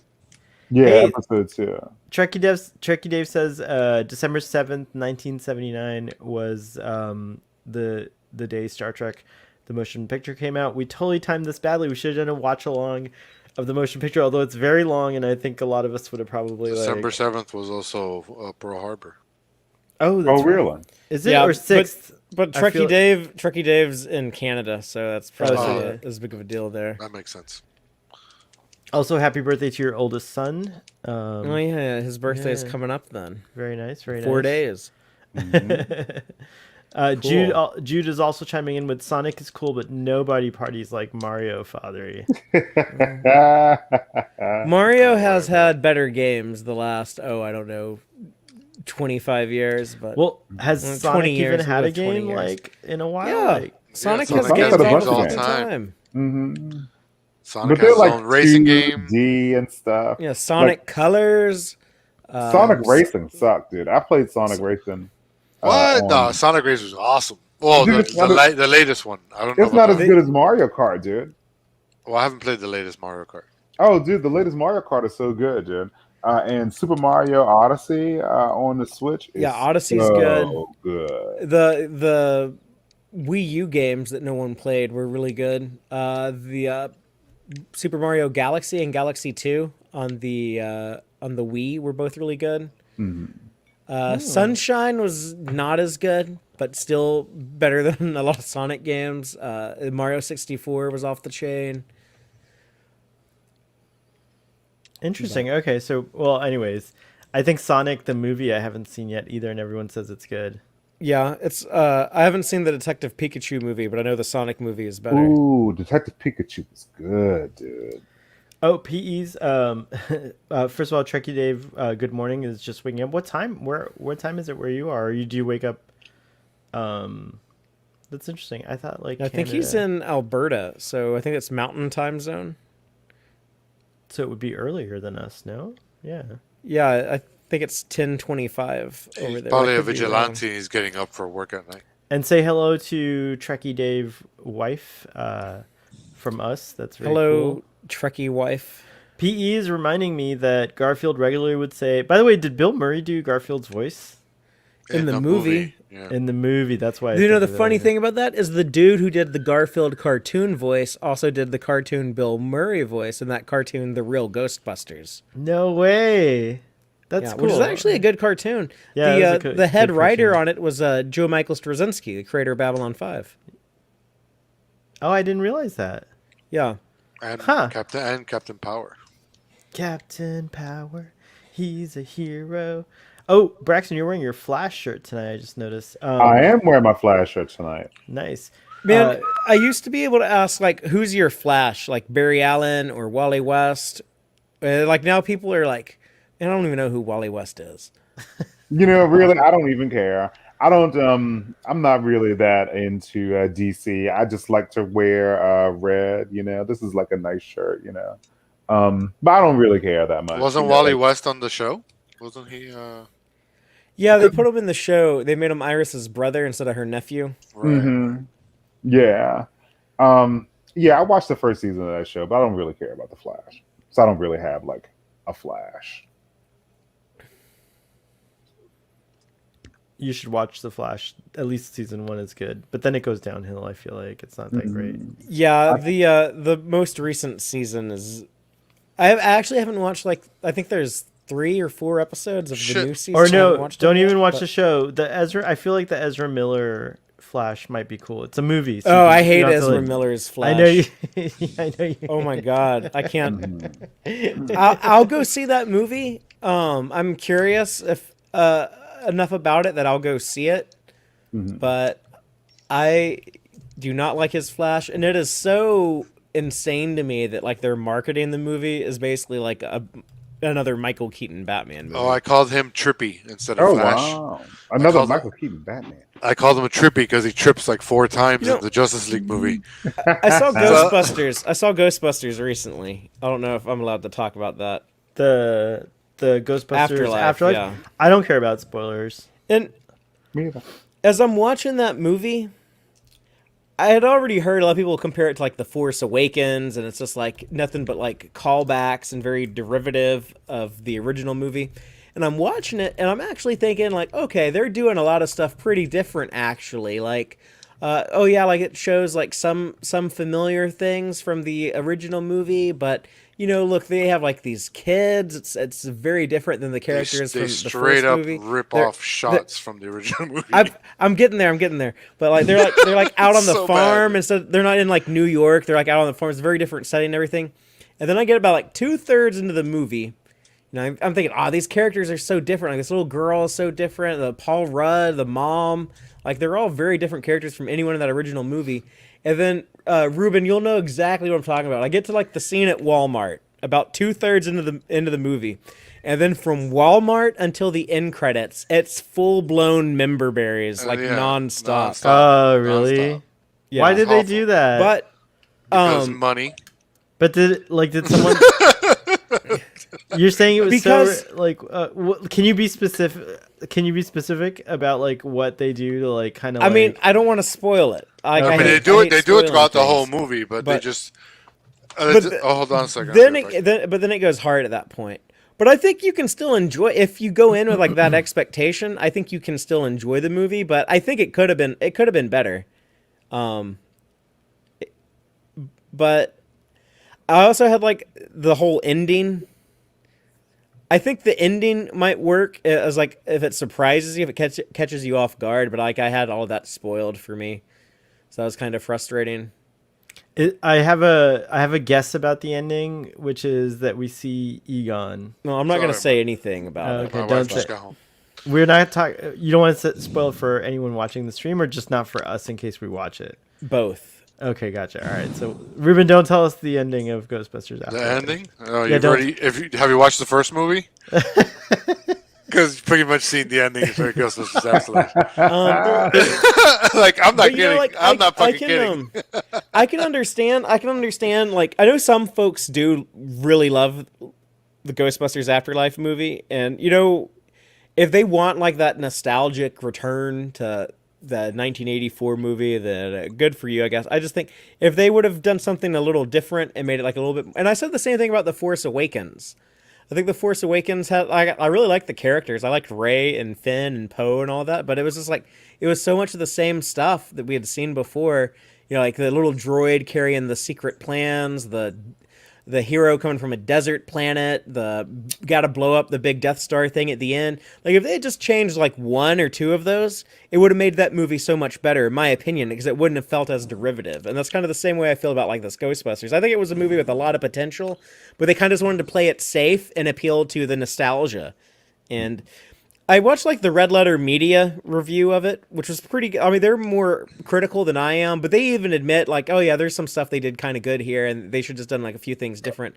And I'd say like they're just very jaundiced movie watchers at this point, and I do kind of respect their opinions on here though, even though I am not quite as harsh as they are. But one of the things they pointed out, which I think is very true, is like they're saying, you know, remember how like we used to see things in movies like the DeLorean, and it's like this thing is like really cool, but it was like there to serve a purpose in the story. It was there to move the plot along. And like now, like you see all of that cool nostalgic stuff, like the lightsabers in the new Star Wars movie. Luke Skywalker's lightsaber is basically a character. It gets more attention, it gets more respect than a lot of the characters in those movies. Or like in this Ghostbusters movie, they do like a lot of showy stuff with the proton pack, and it is kind of cool. You know, the kids get to like test out a proton pack, and Right. but like they do like 10 different close-ups of the proton pack, and then like make like a big deal, like turn it on for the first time. And in the promo for this new Ezra Miller Flash movie, there is a moment where you see what I assume is the Michael Keaton Batmobile, but it has like this tarp over it. Yeah. And he pulls the tarp off, and the camera cuts to black, so you don't see it. But you hear Ezra say something like "Holy shit" or something like that. And it's like that same thing. It's like they take like all these cool things that like we loved and respected as kids, but they were there to serve the story, and now the story is being shaped to serve the cool nostalgic items like the lightsaber or the proton pack or the Batmobile or what have you. Oh, so it's like symbolism. Nostalgia sells, baby.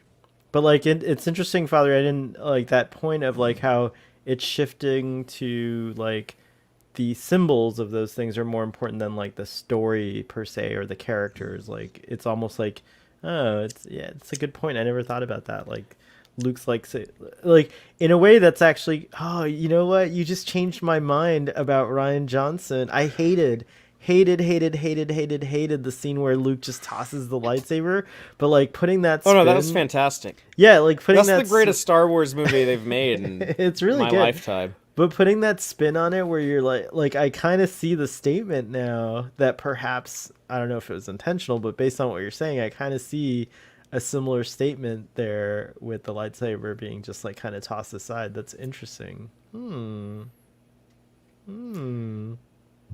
But yeah, I Very think when you wise. lean too hard into the nostalgia, you're playing it safe, and you should be willing to take risks. That's why I respect The Last Jedi so much. And there's they try to have their cake and eat it too, where they kind of like make these movies like they're like, oh, we're making this for like the new generation, and we're showing them all this stuff for the first time. But like if you show a kid, Ruben, let me ask you what you think about this. Like, if you take a little kid to show them Ghostbusters Afterlife, like they're not going to care about like the 10 different close-ups of the proton pack, or like some of like the things that return from the first. Like they're not going to have any appreciation of that, and so Well, it's no, because there's no real, in the original Ghostbusters, the proton packs and everything, they were all like, they were sort of made to look ugly because they were handmade. You know what I mean? These Yeah. guys made it. Like the reason they had a hearse wasn't because the hearse is cool. It's because they were broke and all they could afford was a shitty ass hearse. You know what I mean? There were these slubs trying to make yeah. this. And they're not really romanticized characters. Like Right. people love them now because they love that movie, but they're kind of like Bill Murray is kind of a shitty person in the first. Like he doesn't even like care about the science. He's just like Right. trying He's to more about trying to get making money. rich. Yeah, Yeah, exactly. he And he that's has the thing. Dan Aykroyd get a Every third character mortgage on has his house. every character has a distinct purpose and personality to be in the movie. Whereas whereas Ghostbusters 2016 and Afterlife, because people want to say this is better than Ghostbusters 2016, and I'm like, is it really? Because Ghostbusters 2016 and this movie is the same thing. None of the characters really have any purpose in the movie other than to showcase proton pack, uniform, Well, Ecto One. could you give 2016 a little credit though that it may be a little bit more original? I haven't seen this one. I have to wait. Well, till no, I see it, I'll yeah. give them credit that they tried to be more original, but I also take away credit I think- because they had an enormous amount of money and talent and wasted all of I it. I just feel bad. I just feel 2016 bad was that an- like Kevin stole the show in 2016. They in my really opinion, like- dropped the ball with the 2016 movie because they put all of their chips on comedy. They wanted to like lean in like the comedy side of Ghostbusters, and then they tried way too hard, and so many of those jokes just fall flat, and they're not even funny. And like I was cracking up about Kevin made me laugh. Like the, he's like the the best character. Like I felt like the movie should have just been called Kevin. Like, it's so good. and the Ghostbusters Afterlife was kind of a reaction to 2016, and that like Right. in this one they don't lean into the comedy, and it's actually like a smaller budget. Like I was Yeah, surprised about because half it the looks budget. good. It looks good, but it was $75 million, and you better believe they're going to make more movies in the style of Afterlife now. But it doesn't really lean into the comedy side of things. Instead, it takes everything it like puts so much like heart and sentimentality into everything, and tries to tell a semi-serious action adventure story. It's at And 116 million right now. That's not good. That's good for 2021 though. Now, when you've spent 75 million plus another 75 million on marketing, it's not good. That's what are like some of the higher grossing movies though? I mean, Black Widow made like 300 and something million. It also had a bigger budget. Dune's at 200 and something million. It had twice the budget. Venom 2 made a lot of money. You're right. Going back to Kevin Right, twice for a the sec- budget, but it's making four times the what's money. the international? What's the international on Afterlife? Let me see. Going back to Kevin for a second, was this the first time? Was Chris Hemsworth already doing Thor funny, or did Kevin come first? I can't remember. I mean, the first Thor movie is kind of goofy and funny. No, but he's very like he's funny, and all the only Thor movie where he's not really funny is the worst one, and that's the Two. what was the Dark Thor, the Dark World, or whatever. right. So 119 million worldwide, Ghostbusters Afterlife. Yeah, they're gonna make another one. That's not even, they haven't even broken even. So what will they call the other one? Ghostbusters Resurrections? Just kidding. In Hollywood, you want to make 3 to 4 times what you spent. Typically, but not in 2021 No, why? Free- It's the same. Money's the same. Money hasn't changed. because nothing's been making money lately. A lot of things have. A lot of things have. James Bond made a lot of money. How many movies? How many Especially movies? worldwide, because remember How many movies have crossed $1 billion this year? And there's a big problem that Ghostbusters None. Afterlife won't get released in China because China doesn't like movies like that. And they don't that's like Ghost, yeah. Right, that's a big loss to the box office. You can't do ghost movies in China. I wouldn't be surprised if there is a sequel, but because it's gotten a good reception, but Aren't like the it's scariest, not making good money even for Aren't those 2021. scary movies like from China, like The Ring and like or No, it's like, Japan. Oh, it's Korea. Japan. Oh, in Korea. Okay. I was wondering. Okay, cool. We have up here a question from Blue, which I'm actually curious about. I don't think they're gonna make any other Back to the Future movies. I think it's done, right? Like They supposedly can't because Robert That's what I've Zemeckis heard, right? owns the sequel rights, and he refuses. does. He refuses to do a Zemeckis reboot. and the other writer. But the thing is that Heard, right? What's his What the fuck was his name? Something with a G. Braxton, do you like the Back to the Future movies? Oh yeah. Okay. But eventually, those dudes are gonna die, and their kids are gonna inherit those rights, and then Universal Pictures or maybe it'll be Disney. Maybe Disney will come up to him and be like, "Can we buy that from you?" It'll happen. It'll totally happen. But the thing about it is that I'm okay with that because I'll probably be dead at that point too, which is like It'll be like I gotta go back in time to when my parents were in high school in 2020 during the COVID pandemic. And they'll probably just do a remake at that point, right? Like it'll just be like, Yeah, but Michael J. Fox will have a cameo. He'll be like the mayor of the city or something. True. He'll be like That's- old and that's senile, proper. but they'll bring him in for cameo.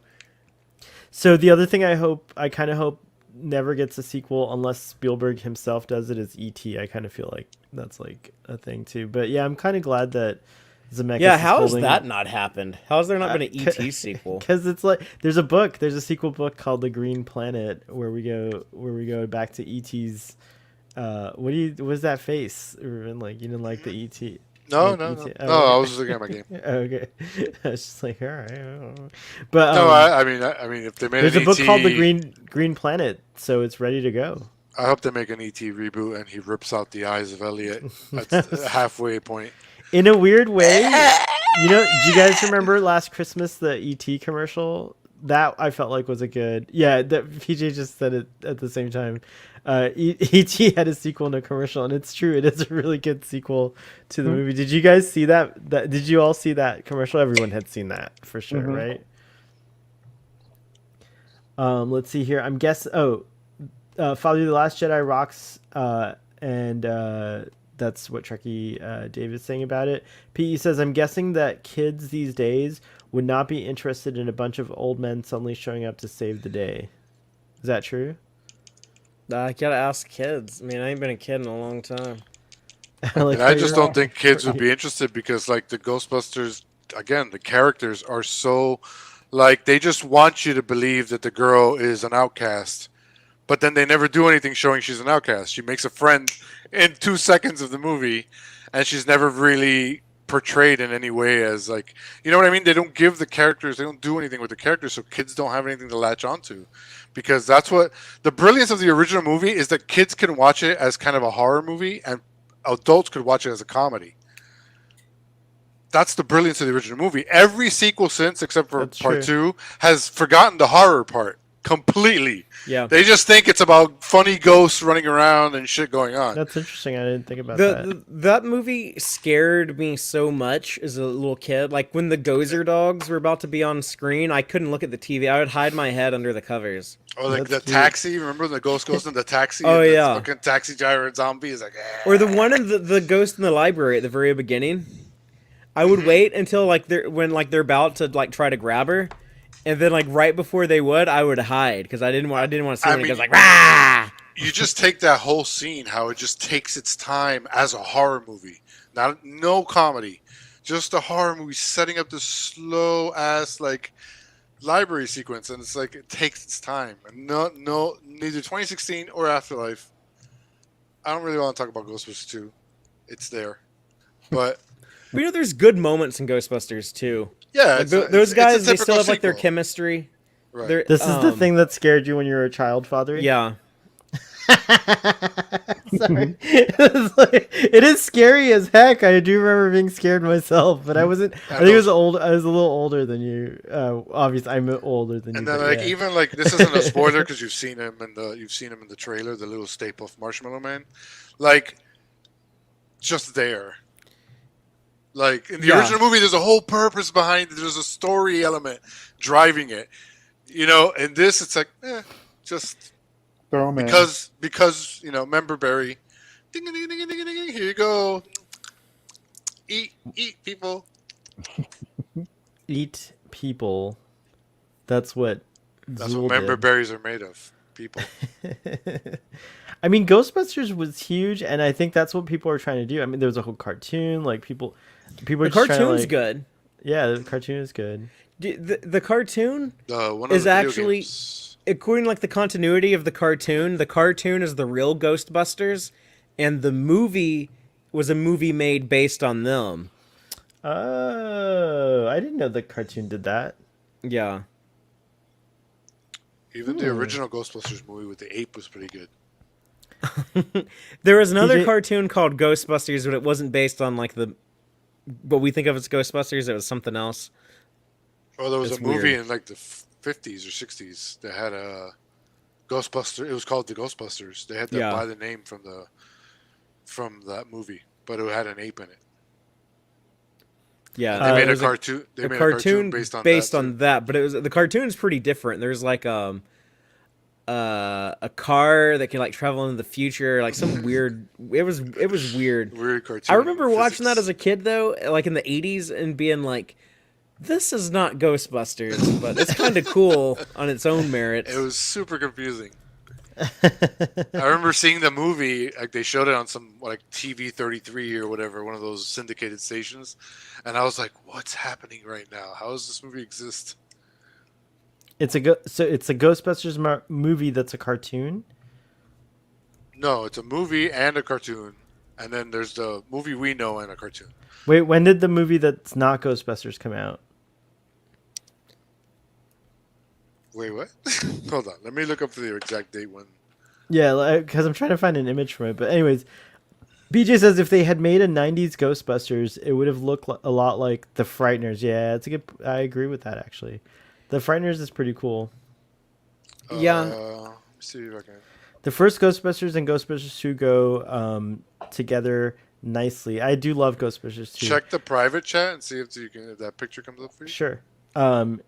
It's almost that they are two parts to one movie. Yeah, it's a good. I like Yeah, I yeah. like the sequel.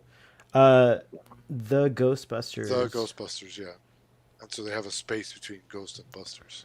Wait, so this is related to Ghostbusters, or this is the thing No. they have to buy the rights for? Oh, okay. Interesting. But they have like an ape, like a gorilla, with a Wow. Okay, this is interesting. I can't pull this a big enough version of this image up to share. I don't think. Let me see if I can do this. When did that come out? In 1975. It looks older. It looks like It was 1920s. Oh, it was a sitcom. I always thought it was a movie, but it was a No, it was like one season of a TV show, I think. Yeah, it's a live-action children's sitcom that ran for 15 episodes. I feel like, oh my gosh, like, this is a perfect image. All right, here's the Ghostbusters. These It wasn't three, black and white though. Like it was in color. Oh, it was in Yeah, it color. was in color. Oh, let me see. Let me see. The if I can whirly pull bird up- hat. Let me see if I can find a That color ape image. does not look happy to be No, in that he picture, doesn't. in that At all. hat. Oh, I found it. I found the. Oh my god, what the hell is this? I have to watch this. This looks insane. Throw it up. All right, hold on. There. Yeah, look at that. That was bizarre. What is Wow. going? What's That's in his their- mouth? In his Look mouth? here. Yeah. Oh, the it's ape's just his wearing a hand. different hat. Oh, it's his hand. Yeah. Never mind. I thought that was something coming out of his mouth, but it's his hand on this dude's shoulder, and it just happens to line up with his open mouth. Yeah, which it's is kind of an weird. awkward placement.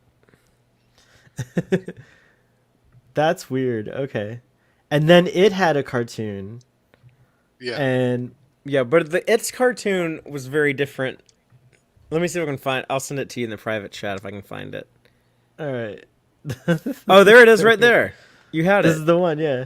Yeah, and like that car It's would Chitty Chitty Bang Bang. it could like fly around, Yeah, and kind of. that girl is from the future. Like she came like back in time to team up with them.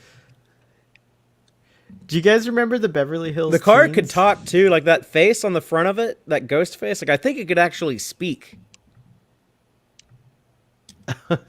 It looks like the Scream Ghost. But yeah, so that cartoon came out and it was called Ghostbusters. And so then they made a cartoon based on the 1984 movie and they called it The Real Ghostbusters. And then within that cartoon, they explain, oh, look, Hollywood is making a movie about like the time we fought Gozer. Because they look a little okay. different. They didn't get like the likenesses to the actors. So like Egon is blonde, for example. They all look a little different. And then in the late '90s, they made a sequel cartoon to that cartoon called the Extreme Ghostbusters, because it was the '90s. So they have the Extreme Ghostbusters, and that one is kind of what they would do today. Actually, like they went with diversity. Like they have like a girl with blue hair as one of the Ghostbusters, and then they have like a Puerto Rican dude as one of the Ghostbusters, and so like they diversify it. Yeah, if you look up Extreme Ghostbusters. Wow, this is like Diversify I didn't know how your bombs. rich. I didn't know how rich the Ghostbusters. There's an amazing Like- video game from a few years ago too. What? Oh yeah, the video game is basically the Ghostbusters 3 that everyone Which, wanted. yeah, it's basically What's the game? Like, what's the premise of the game? It has like you're a rookie and you join the Ghostbusters team, and it's Oh, that is all cool. the original 4 voice actors. which again makes sense if the original incident is a well-known incident. That's a logical way to continue the storyline. There'd be more Ghostbusters. Yeah, it's Yeah, set you in would have, like, like, it's a set in whole like Ghostbusters. 1991. It's set like 2 years after the second movie. This is Yeah, Ghostbusters. that's like some fan art. That's not like Oh, actually from the sorry. show. Let me But see, like, that blonde Egon comes back in Extreme Ghostbusters. He's like their leader, but he's in a wheelchair, so he just stays at the firehouse and like sends them on missions. And then like he helps like repair the proton packs and build like the technology and stuff. The cool thing about the cartoon is it had like some really interesting creative ghosts. Y'all remember the toys? Did y'all have any of the toys? No, I never collected the Ghostbusters toys. There were some cool toy ghosts that they did back in the 80s. They were very I don't know, just weird. There's nothing like Ghostbusters. Like the designs of some of those creatures are just so unique. I think I found something from the actual Extreme show, which is this. Yes? No. Yeah. This is fan art? Yeah, that's or no, it. This is it. Yeah. Oh, and Interesting. Slimer's still around, except in the 80s cartoon he was voiced by Frank Welker, voice of Megatron, greatest voice actor of all time. And then in Extreme Ghostbusters he's voiced by Billy West, best known for Fry from Futurama, but also does a ton of other things. Very nice Very guy. cool. I met him at a con. I feel like I'm gonna have to wait for Ghostbusters to come out on streaming though. It's like the only 2 movies I'm gonna go see in the theater after Dune is Matrix. I'm gonna go see the Matrix in the theater. I'm gonna watch that on HBO Max. Oh, that's right. It is simulcasting on HBO Max. Maybe I'll skip that one. It's like the last one. That's It's like the right. last HBO Max movie to do that, I think. Yeah, All right, make sure so they we're come having back. a Matrix special on. Everyone watch that. Who's Yeah. here on this panel? Me and Antonia need to start watching the old ones. We're gonna watch one every week. Oh, cool. We need to start now. When does that come out? It's the Like, 22nd. right before Christmas. Yeah. Let me see. Pull up a calendar here. When the next Starfleet Boy After Dark. Oh, you know what? The 24th is. What are you gonna do? Christmas Eve. It's Christmas Eve. Yeah, we can't do it. I don't know if we can. I don't know. You guys all do Christmas Eve stuff, right? Like, Yeah. There's not gonna. I'm Yeah. I'm not even doing the Text Trek stream. If anyone watches the Text Trek stream live It's on not happening Fridays, on the it's 24th. it's gonna be moved to Saturday, to Christmas Day. Oh, interesting. We could do a Saturday Night Live. It'll be our. That's what we did last year. We did that's right. TQIF on Christmas Day. Christmas Day, that's right. All right, we'll do that then. We'll follow Father's I was lead. drinking that Australian prison wine. So we were talking about Wonder Woman 84. And then we'll have a special guest on. I'm not gonna say who for that one because he's very hyped for. I won't say it on air. We'll talk to him later on. We'll talk about it later. But yeah, I know who it is. Yeah, I know who it is. You know who it is. Yeah. So get excited, special guest, if you're listening to this, because we won't leave you out of that one. And then Patrick Stewart will be. Stewart will be here, and then also the other one. The only other movie. When does Spider-Man come out? Is it the 22nd also? Is it that comes Friday? out on the 18th or 17th. Let me look at the calendar here. Oh, so okay, so I'm definitely gonna go see like the Thursday of that movie. So I'll be ready to talk about it Friday the 17th. I won't. I don't get to see it till Saturday, but I'm going to be on that Starfleet boy because that's Brian's wife Holly is having her birthday party. Ooh, that night. So I'm gonna go to that after the Text Trek stream. But if I hear one person say one fucking word about that movie, it's gonna take every ounce of willpower I have not to like punch them in the throat right there. Then you're gonna have a social media blackout. Dude. I'm not gonna get on Facebook or Twitter. Except I have to get on Twitter. I have to get on Twitter to promote Text Trek. And if I go on my Twitter and I see one person talk about it, I'm gonna be outraged. It won't be me, but that's Father, the day it fucking comes out. You cannot expect people to be able to just drop everything in life and go see it the day it comes out. I'm not scheduled to see it till 2025, so you don't have to worry about me.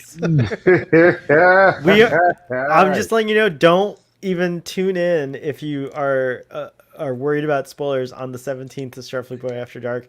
And number 2, I'll promote Text Trek for you. And number 3, you can schedule your tweets, so you don't even have to do it.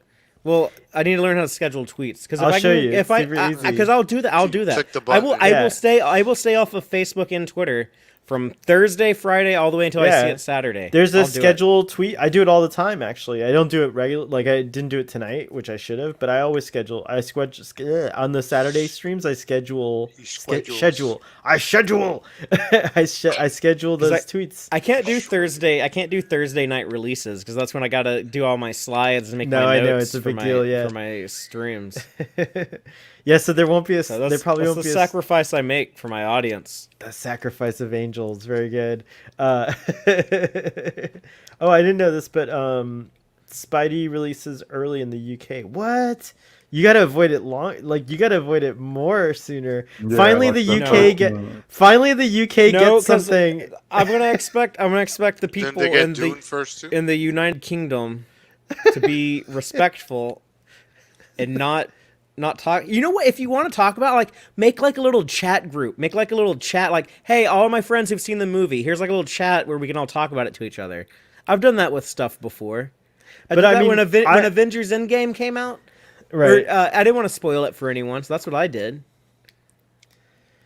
I get what you're saying. Like, I know, like, people go and, like, they see this stuff, and they think, like, oh my god, I have, like, the most coolest take on this movie, and I'll look so cool and clever if I can, like, say it in front of everyone right now.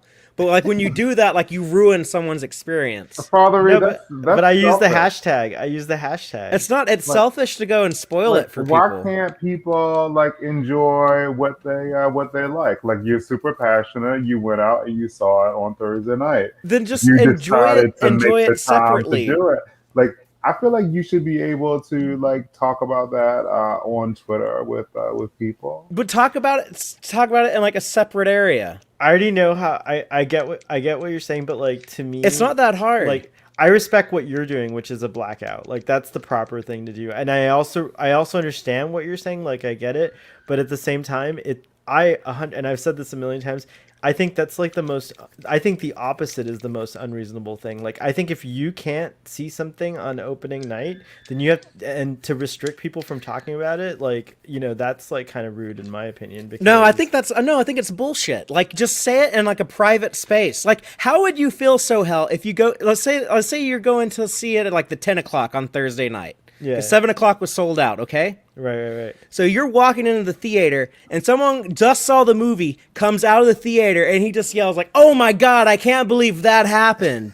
When Aunt May pulled off her shirt and all the tentacles came out, and it turns out she was Doc Ock all along, and like something like that, and like you hear that, and like you hear that like right there, it's like, are you saying like that's selfish of you to be like, man, why couldn't you just like not yell that out in public? It's different because like two things about Twitter is it's different.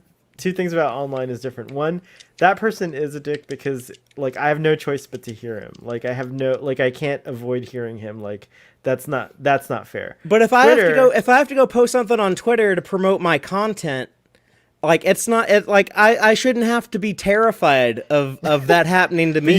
You could post without looking. You could totally do it. You could totally post your content. And like I don't even have like my links or my thumbnail made until Thursday.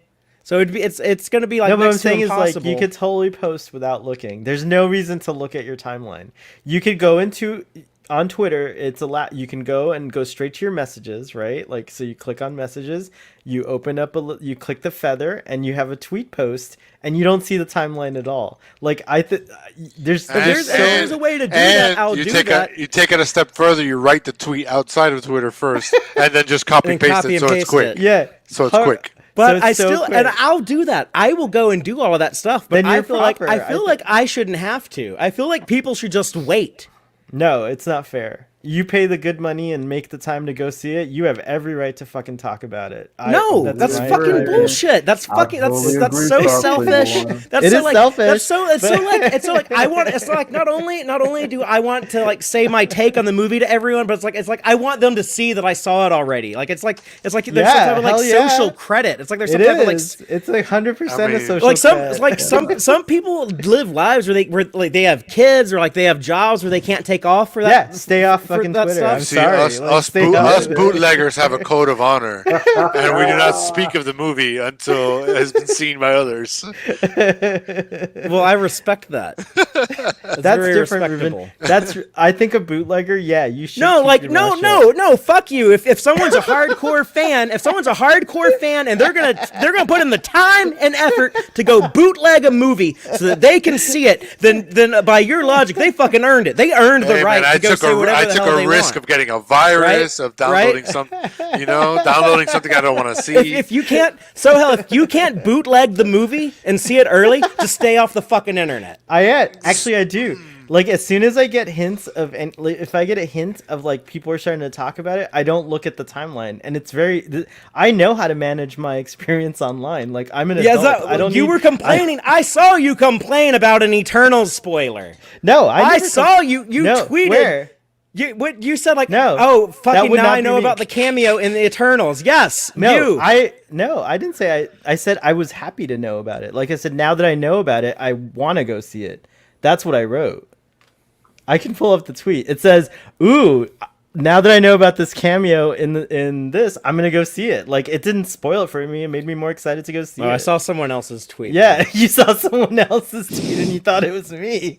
I would never on the spoiler thing. I'm dead serious on the opposite side of it of the argument. So I would never ever contradict myself like that. What? Like I don't understand. Well, to be serious, I kind of lean towards Sir Helen Braxton a little bit because it's easy for you to avoid spoilers. I don't think people should be just blurting out shit on Twitter and whatnot. But no, I try. Like to be fair, I do respect the hashtags, and I don't. And actually, if you go and look at my tweets on opening night, they're very generic in general. I never spoil publicly. Right. Be vague. Like, at least give people a few days. I actually don't. What I'm saying is, I'm defending spoilers, but I don't do it. I don't actively go and spoil things and talk about it and get into details. I got mad at a friend of mine because who I do spoiled, personally the lighthouse in the headline of his review. Why did you spill your beans? And I told him, dude, change your headline. You're literally telling the whole ending of the movie in your fucking headline. Yeah, see, that's unforgivable. That's what I hate that too. And then like people like share these articles that have spoilers in the headlines because you know they're clickbait. They want to put like the most enticing shit in there. It's unethical with no regards of if people have seen the movie or not. I hate that. I will still post a take. It's spoiler free always, but I never spoil it to the public. Like I never will do. I would never. I did a thing. I think I did do it once. PJ saw something and he was like, "You can't wait till 10 in the morning to watch Star Trek to say something about Star Trek Discovery," and that traumatized me. And ever since then, I'm not gonna. I was like, "Oh, I gotta be very careful." Yeah. So I'll stick to like very generic things, but I will, like, my show comes out and I put spoiler, like, Thursdays I talk about Star Trek Discovery. I don't wait to talk about it till like Saturday or Sunday or whatever. I just say in big letters, like, there's spoilers on, like, it says it right here. Actually, this show says spoilers for everything. So yeah, and I think yeah, it is a little like, different if yeah. you are like warning people ahead of time. Yeah, There's a lot of yeah, stuff that has 100%. has no warning. See, and Right, I don't no, I that's don't what watch I stuff, agree so with- I don't I agree spoil with things. you on that. I do it And for the people. That's why I But don't what watch. I these guess the things. thing I'm trying to say is, like, I agree, but I don't see a way to stop the problem from happening. So I believe that. So just be a part of it. Just don't no, even try. no. I'm saying, since I don't see a way for that problem to stop happening, because like in the 5 years that I've been like active in this community on Twitter, there's no, like, spoilers just get posted. So what I've learned to do is just manage my experience. So I don't go on Twitter until I've seen it, and then when I see it, then I go on Twitter, because I know, it's like, that's I guess how the do other it. thing that's frustrating to me is, like, I only follow Star Trek people. Like, Twitter to me is a Star Trek social media Right, app. same- I've never same used here, it for anything like, yeah. else. So, like, when Yeah. I see other people talk about, like, shit other than Star Trek, like, it pisses me off. It's like, I don't even want to see this at all to begin with, much less if it's Right. going to spoil something. But I mean, like, I do things that like hurt myself, like with Star Trek, like my thumbnails I create, I only use images that were either in the trailer for an episode or in one of the preview images that they released. Yeah, same here. I try to do the same thing. Now, and sometimes there's stuff that happened in the episode that, like, oh, if you just put like that image as your thumbnail, it'll get a lot more clicks. Yeah, yeah. Perfect example is the Star Trek Lower Decks episode where they I Excretus, where you see the people running around naked in the bar. Yeah. If I would have used a screenshot of Ensign Barnes and Jennifer making out, these two naked girls kissing each other, if I Thanks would for have spoiling used it, that bro. as a thumbnail, that would have gotten a lot more clicks. But I'm like, no, I'm not gonna violate my ethics. I'm gonna stick with what I've always been doing and use Solid. something that was in the promotional material. I just wouldn't have used it because, like, I would have rather used Boimler doing spread eagle on my thumbnail. But like, it's like whatever. But like, Do you think that would get the clicks though? Yeah, 100%. It'll get Okay. the clicks I want. It's like it'll definitely get my clicks. What about, so what is the what is like the agreed upon in general period of time before you can talk about spoilers? 6 to online? 10 weeks. What? That's probably a good one. I mean, I don't know. Like, if you ask some A of these, week? if What you if- ask some of, What did they say about the Eternal? I think someone posted something like, Marvel always posts something like, please don't talk about it till such and such a time. What do they always they? say? Yeah, I feel like they do. Didn't They Chaka always say post that Marvel says like 3 weeks or something like that? Is it 3 weeks? I don't know. Hold on. Let's see if we find Go something see if you can online. find that, or if Shaka's around, like, send him a link or whatever. But yeah, I mean, I don't like to talk about stuff like that. Like, I would never tweet or post on Facebook something that's like related to like the ending of a movie, unless it's been out for a long time. Oh my but that's what I'm God. asking. Like, that's like 3 weeks, I guess. Like, is that safe? I would wait longer. I would wait months if it was up to me. But or I would post like spoiler warning and then do like a bunch of like on Facebook you can like put like a bunch of stars and make it where you have to click like see more. Oh, Twitter is a lot harder to control because you have to make it fit into a tweet. and you have to go into settings and mute a hashtag too, which is kind of crazy. Like, if you want to avoid it, and then people still see spoilers. 'Cause Well, that's only assuming people are going to hashtag things. Right, And I but don't even know like But I found out if you hashtag things, then the Twitter algorithm will still bypasses it by showing you what people liked. So if I liked a tweet, like, for example, a good. I'm not trying to say he's a spoiler person, but Jurg posts images. I mean, they are spoilers basically. Jurg posts images breaking down like things. He doesn't really go into detail about plot, and so on and so forth. But like some of those images are like, he puts his hashtags and everything. But I've noticed that I tried once to mute the hashtag to see what happens, and I still got spoilers because Twitter shows me what other people liked. So I still saw stuff Yeah. that like PJ I think says it works better on Facebook because, like, on Facebook, like groups and stuff can be like, okay, here's our spoiler thread. If you're going to post anything about spoilers, do it here, and you can contain it. Yeah, exactly. That's a good point. So actually, it's not people who need to do something. Twitter needs to figure out spoilers.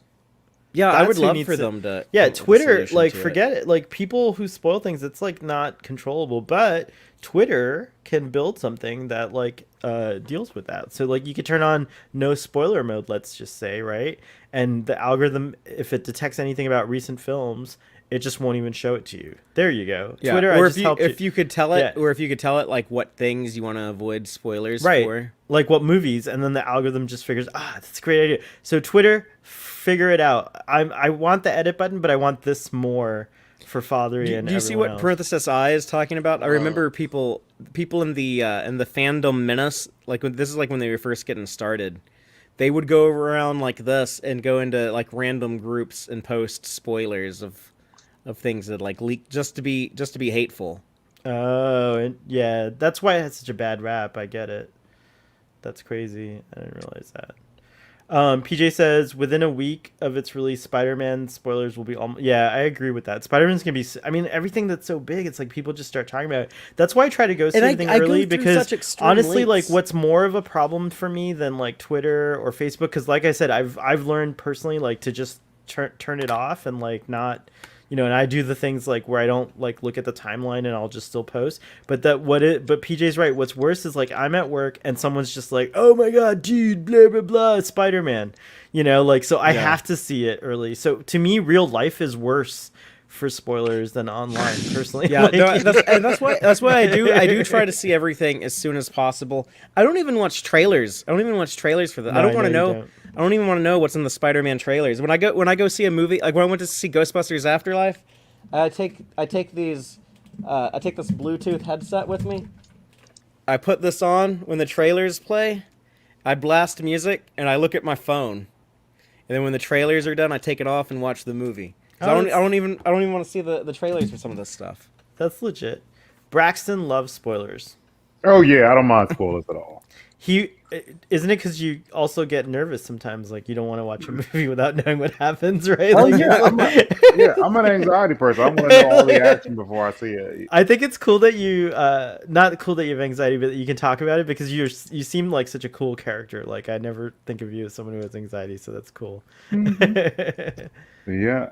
Let's see here. After the after the 15th, I'm not even using the internet, only to stream, and seeing the first showing sold out. Of course, yeah, that's right. But you got your ticket, I heard, PJ, or I saw something like that. You got your ticket good. for Spider. PJ, I think I'm seeing Dune on Sunday. If you want to do some DS9 streams tomorrow night, I think I'm free. Right on. What was I going to say? Dune's coming back in theaters in IMAX. Which is cool. I'm seeing it Sunday. Very cool. I think they re-released it today, I believe. Because it crossed 100 million domestic. But I'm so relieved. I was so nervous because I had so much like invested in this movie, like emotionally and personally, that like I was like really worried that it like the pandemic was going to affect its like numbers and like in normal times I would have I know, but in normal times I would have felt like a lot more confidence about it because it's like people, the way they market it, it's just like a natural fit to go see a movie, like that in the movie theater. But with the pandemic, I was like really nervous about it. So I was very happy when they were like, oh yeah, like within like days, they were like, yeah, we've got the green light for the second. Yeah, well, I think they had because the way that Denis was talking, like he was kind of mad at Warner Brothers, and then all of a sudden he got like a lot friendlier and a lot more optimistic and talking about doing the sequel. So I had a pretty good idea then that it was going to happen. But that's a movie. That's a perfect example. It had a 100 and what was the budget on it? Like 170, 170? Something like that. Yeah, and I don't think, I might be wrong, but I don't think it's made 400 million yet. And, no, I don't know why. I don't know how Dune got a sequel. I really don't understand. It's Because Timothy Chalamet. the expectation for 2021 has been You said it needs to has make been lowered. 400. You said it needs to make 400 million. It's at 400 million to break even. It's at 330 right now. I honestly think it. I honestly think they're like looking at it from the perspective of like, maybe I think that like maybe it's shifted because like, for a film to make its money back, like what is like the reasonable time frame? I mean, if the film is made, it's done. Like it's already made. Like you may as well release it and keep getting money over and over for it. Like so, and like Right, but over time, like that doesn't insinuate a sequel. You want to make the no, money but back as fast as possible. no, but like greenlighting a sequel, it just influences how soon that Like greenlight is. Like here, in my here's opinion, another- like if a film like continues to make money for a studio like for like a year, let's say, and then finally like surpasses its like whatever mark for a green light like a year later, that's fine. Like why not? Then it deserves a sequel. Like it burned slowly, but it still made the money. Like you're not losing money. It doesn't depreciate like a car. Like a film, once a film's made, it's done. Like all you have to do is well, I think with you a know, it's lot of like- these, they're because like they weren't making any money in 2020 because they weren't putting movies out. No movies were Right, coming out. right. The things that when they first, like when Tenet came out, when they first started, like those few early attempts, all of those totally bombed. So like in 2021, they were starting to get more people to return to the theater, and typically having some decent opening weekends and then like huge drop offs. Like the people who wanted to go to movies would go the first weekend, and no one who wanted to go would go. But I think with a lot of these examples, they're considering these movies kind of testing the waters for sequels, because that's like the big thing. It's like making franchises, making a series of movies so that you can have a guaranteed return. So I think they probably have some formula. In all honesty, No, 100%. They use AI to decide. They know how much money a movie's going to make before they even make it. They literally use AI. It's you were It's not a saying that. joke.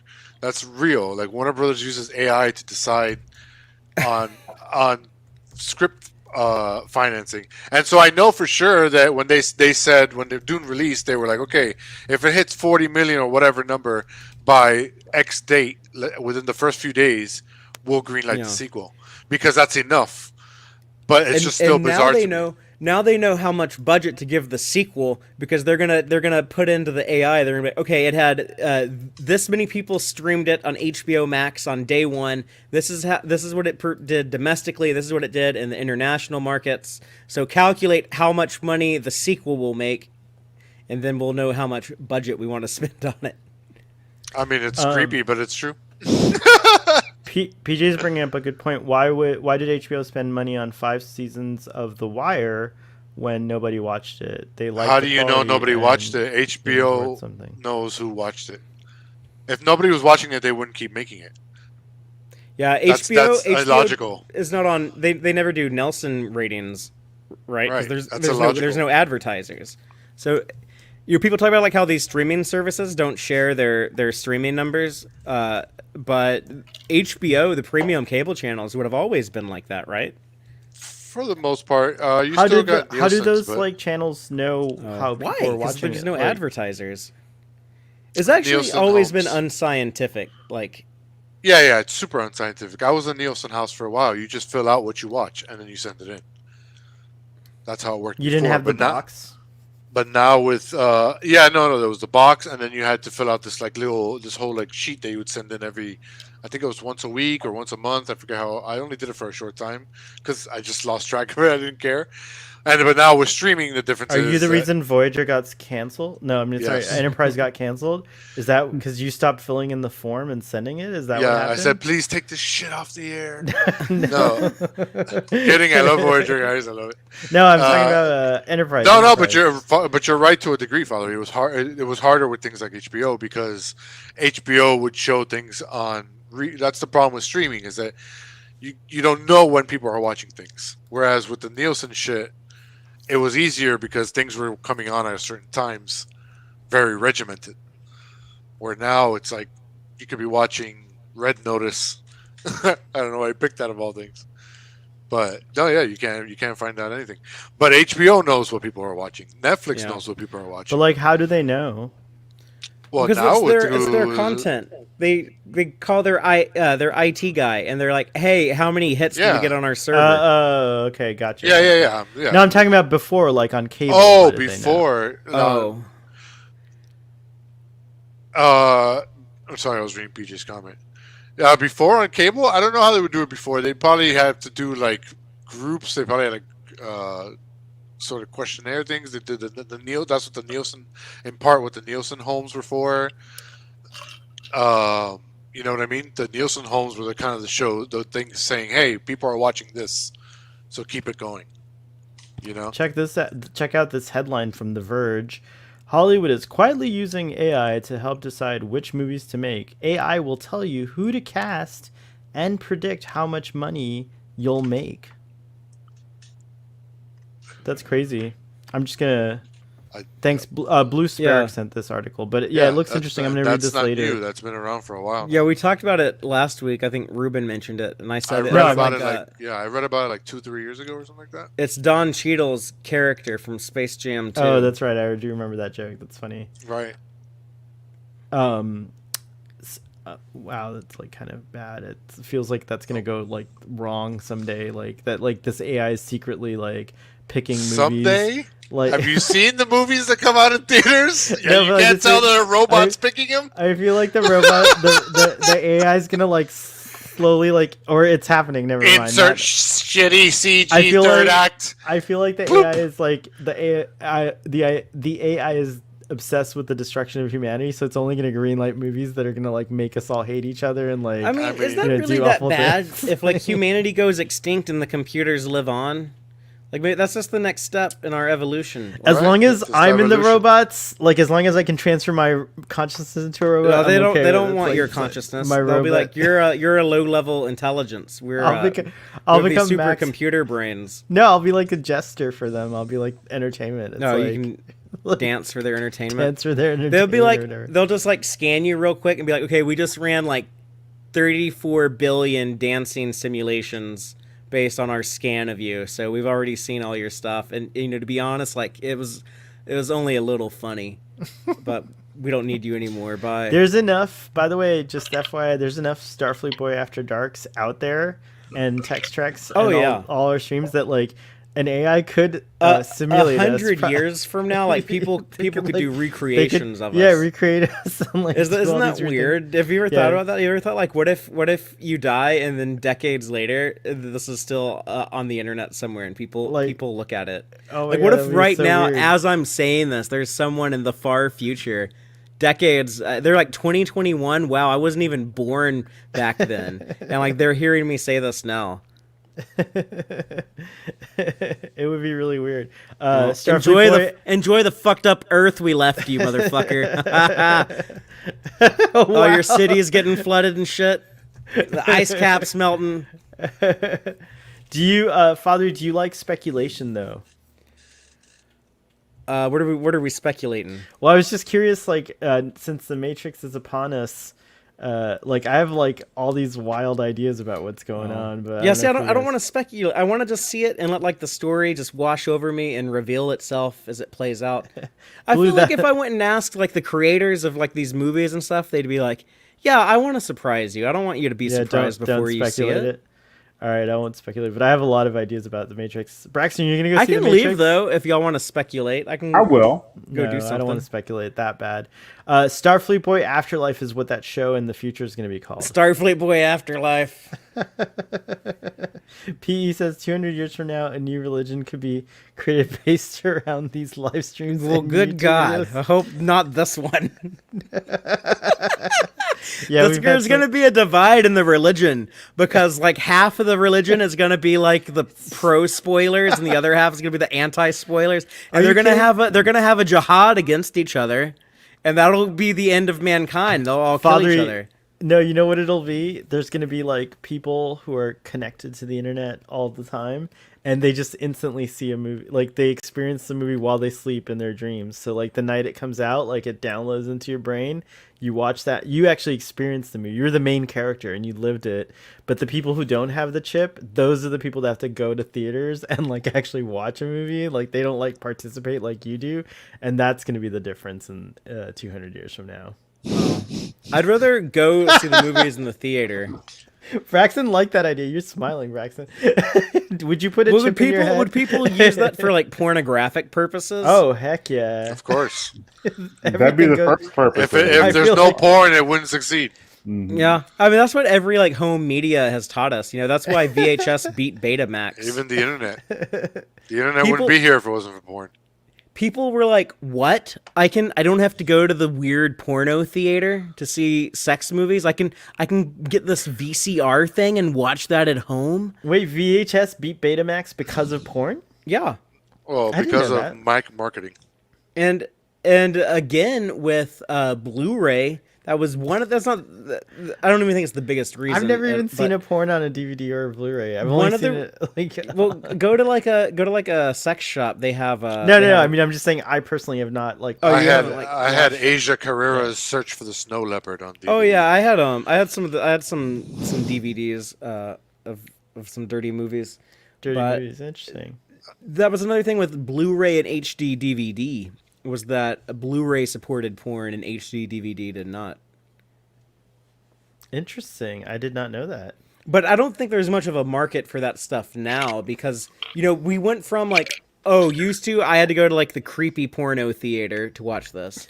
Now I get to do it in the privacy of my own home. But now with the internet, you know, we can eliminate like, now I don't have to have like this, you know, this pornographic movie in a case sitting on my desk, you know, hoping grandma doesn't come over here and see it. I can just put it on my computer, and then when I'm not looking at it, it just vanishes back into cyberspace. That's so true. we've gotten more. Our technology has allowed us to get more and more private with our pornography. I want to know something. So, like, going back to my Twitter rant about spoilers, Twitter's amazing. There's like a whole world of Twitter that's like super pornographic, but I never see it on Starfleet Boy. Like, it never pops in or sneaks in. Yeah, every to now my and then. timeline. Every Really? now and then, I'll see it. I never see it, but like on my other account, like that I have just for other things, it's all over the place. Because I like, you know, whatever. Like, You know, the I people like a you shirtless follow. dude or- Yeah, I guess that's what affects it or whatever. But yeah, it's crazy. Starfleet Boy never sees porn. This other guy who has another account that's not Starfleet Boy After Dark sees porn, but not Starfleet Boy. It's so weird. It's true. It's so crazy. So Someone if they that can we do know, that, I feel like someone we know in the Star Trek community. I clicked on their page. I think I told you about this, but I clicked on their page, and then like the first thing I saw when I clicked on it, it was called something like "Bear Happy to See Dick" or something like that. And it was two dudes doing some pornographic stuff together. I was like, oh well. Wait, and wasn't expecting but to see that. One of the dudes was like, because we actually do shout out to Sean Farrick, who is. I don't think he was one of them. He No, might have I been. don't- I don't know. But shout out to Sean Farrick, who we did a cool interview with him on Starfleet Boy After Dark. It was like my first like special that I've ever done, like a special Yeah, I interview watched type that. of thing. Thank you. But he totally embraced it and he like totally talks about it. But he did have to separate it and create what's called the alt Trekkie. So if you guys are interested, you can go follow alt Trekkie. But yeah, I understand why you had to separate it. Like, you know, you can't just have porn like floating around in Star Trek.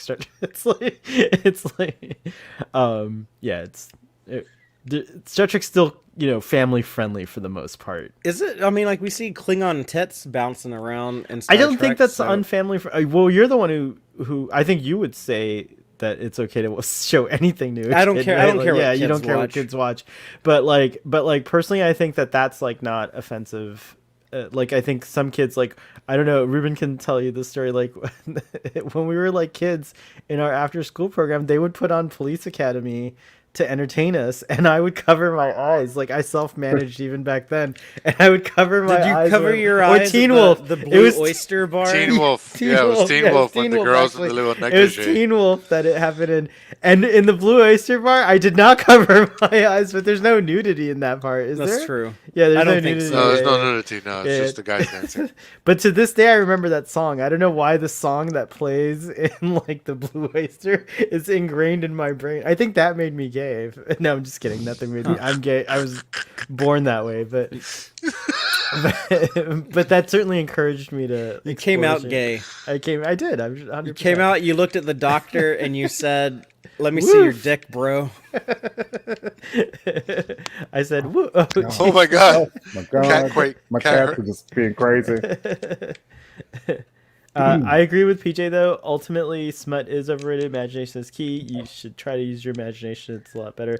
I think of smut as a little aid. You just need a little bit just to give you ideas. You know what I mean? Like, you don't need a lot of it. You just need a little to get some ideas and get the imagination flowing. I feel is I important. don't know, man. Just do you.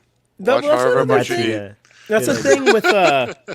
thing with young people now is that young people have less sex now because they're looking at all the porn, and like used to it used like you had to put effort into like seeing a pair of boobs. Like you at least had to like go rent a movie that showed them or something like that. Or wait an hour for it to download when it was go on see them in real life. Go to a strip club or actually like have a woman who's nice enough to like show them to you. But like now, like anyone who has a phone, which includes most children at this point, they can just pull out their phone and like go to Google Images and type in boobs and see all the boobs they want to see. So it's like Not my kids. I turned on the parental controls. You ain't got no kids. No, I'm just saying, like, if I did have kids, like, yeah. Well, I guess turn on the- I'm sure there's ways around that though. Like kids are smart; they'll figure it out. They'll just get on their parents' phone and look at it there. I'm sure they're doing something. But like people are not as invested in putting in the effort for obtaining sex. Like a lot of people, I think that's like why you have like this weird, creepy incel community of like these weird self-titled dudes that are like, I'm sure if you just like tried a little harder and were not an asshole, like you would find someone who'd want to have sex with you. But I think that's just a. I mean, if I could do it, anyone can. Ruben's married and has a house. It's crazy. It's very adult. I would say that, like, yeah, the thing is that, yeah, like, it's very easy. It's very easy. Well, there's two things going on there, I think. Like, one is, like, maybe that's helping some people who have, like, a lot of anxiety, like, meeting people. So, like, they're just fine, like, getting off on their, with themselves. And, it's just an aid to kind of, like, get them going or whatever. But you're right. I think the long-term effect of having such easy access to it is that, like, why would you go and make the effort to, like, court someone and have a romance and have, like, all that, like, and have to, like, learn how to, like, respect someone's feelings and, like, how to have a, conversation, like, if all you could do is just get off, like, instantly. So, yeah, it's, like, another, like, problem of our society is that, like, the instant gratification thing. Like, no one wants to wait. And I see this a lot. Okay, so we're going back to Star Trek, as we always do. And I have to say, I see this a lot in... What happened, Ruben? I gotta go back to... Okay. I see this a lot in just, like, in general. Like, a lot of people are not patient enough to, like a lot of people are like, oh, this episode didn't tell me of a show. People want instant gratification. Yeah, like, they just want to know, like, what's behind this or what's behind that. Like, and if it doesn't tell you in the episode that you just watched, then it's a bad episode. Even though it might happen 3 episodes later, the answer might come to you 3 episodes later. But if it didn't tell you in this episode, the one that you're watching they right want now, to enjoy the ride. Yeah. Or, they don't want to enjoy the ride. They want the instant gratification. And honestly, I think, like, Twitter culture is part of that too. Part of that problem. People are like, oh, well, I got to react to it. Now it's all about, like, flash in the pan. What's hot right now? Like I need to get, like, my McDonald's Happy Meal and eat it and consume it and tweet about it and then move on to the next thing. That's why like TikTok is a popular thing now. I hope I don't sound like a ranty old man, but like like TikTok, like everything's like what is it, like a minute long? Everything's a minute long or less, and like that's it. It's like all about like here's just like little quick burst of things. And Yeah. we're not allowed to like chew on anything or savor anything or build anything because it all has to be instantaneous gratification. And I also think Netflix is responsible for this a little bit because as much as I enjoy the fact that like I have access to a whole season of a show and I can watch it at my own pace, it does set up. I this, hate like, that. Yeah, what I'm saying is like it makes it harder to It's watch. overwhelming. Yeah. It makes it harder to watch a weekly show also when you are already like you're programmed to like not wait, you know what I mean? So like this person's like, I want the next episode, I hate this, like that, like there's this like frustration that's built into it. So I think that's like a huge problem. And and you could see Netflix has kind of changed its model a little bit, like they're doing more and more like that Netflix model, I think, is going to be the dinosaur.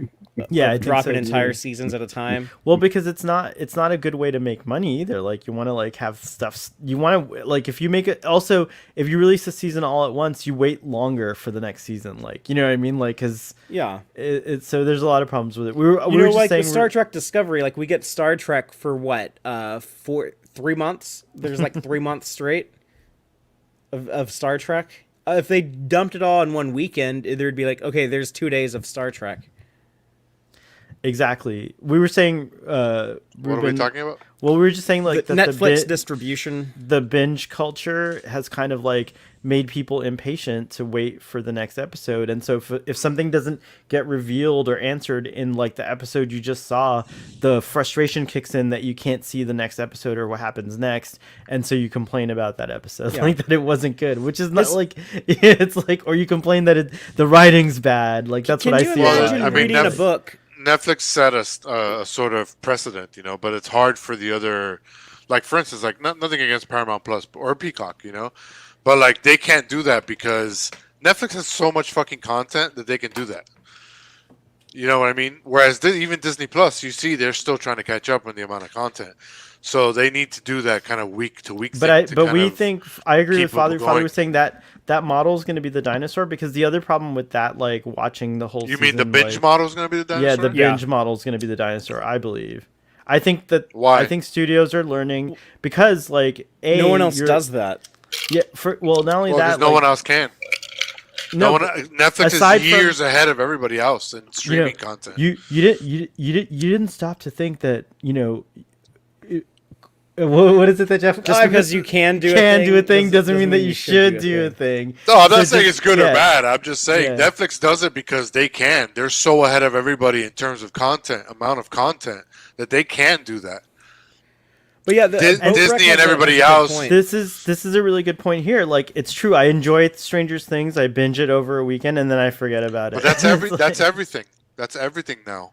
Because there's so much Think about it. Endgame was the biggest movie of basically the 21st century, and within a few months, no one was really talking about it. That's not true. I don't think that's true. But the other thing I'll say is like I enjoy Stranger Things. But what I'll say is for me personally, like Stranger Things, watched it. Okay, great. I binged it. Blah blah. It's done. All right. It's out of my mind. When I watch a series like that comes out like every week, every series, I do the same thing. I'll watch it every week and then I binge it. So it's like they're getting like twice. Yeah, and then you forget it anyway. No, I don't actually. Well, not with Star Trek. Maybe for other things. Because there's so much content. No, I'm still talking about Star Trek Picard. I'm still talking about Star Trek Trek Star Trek channel. That's a little bit. Yeah, it's a little bit. That's a little bit different there, buddy. Take yourself out of your echo chamber for a minute. Whatever, I'll live in my echo chamber if I goddamn want to. But I don't know if that model is going to survive or not. I don't think the binge model is going to survive. But Netflix only does it because they can. Because Netflix puts out shows at a pace. Because none of the other streaming services are really doing what Netflix does in terms of buying shows from other countries, dubbing them, and then just putting them on their series. So they have content coming out at a pace that no other streaming service does. It is weird, like that. How much? I don't even know when was the last time I watched. I never used Netflix. It's like the streaming service I use the least. But as far as the forgetting thing, that's just the culture now, especially with movies. I mean, you get your Spider-Man. Movies are more about the hype than the actual movie anymore. if you think about it. There's more hype building up to the movie than there is actual talk about the movie after the movie comes out. I just think about what it would be like now to try to like be like all like the nerdy stuff that I grew up liking, like trying to get into that now. If I was like the kid who is like 10 years old now, and like, okay, father, what is all the stuff that you like? I want to learn to like all that stuff. Be like, okay, well, first of all, you need to watch Star Wars. Okay, that's like what, like 9 movies, 10 movies. You got like these cartoons, then like Mandalorian. Okay, that's like a shitload of shit. Okay, now Star Trek. That's 800 episodes, a dozen movies.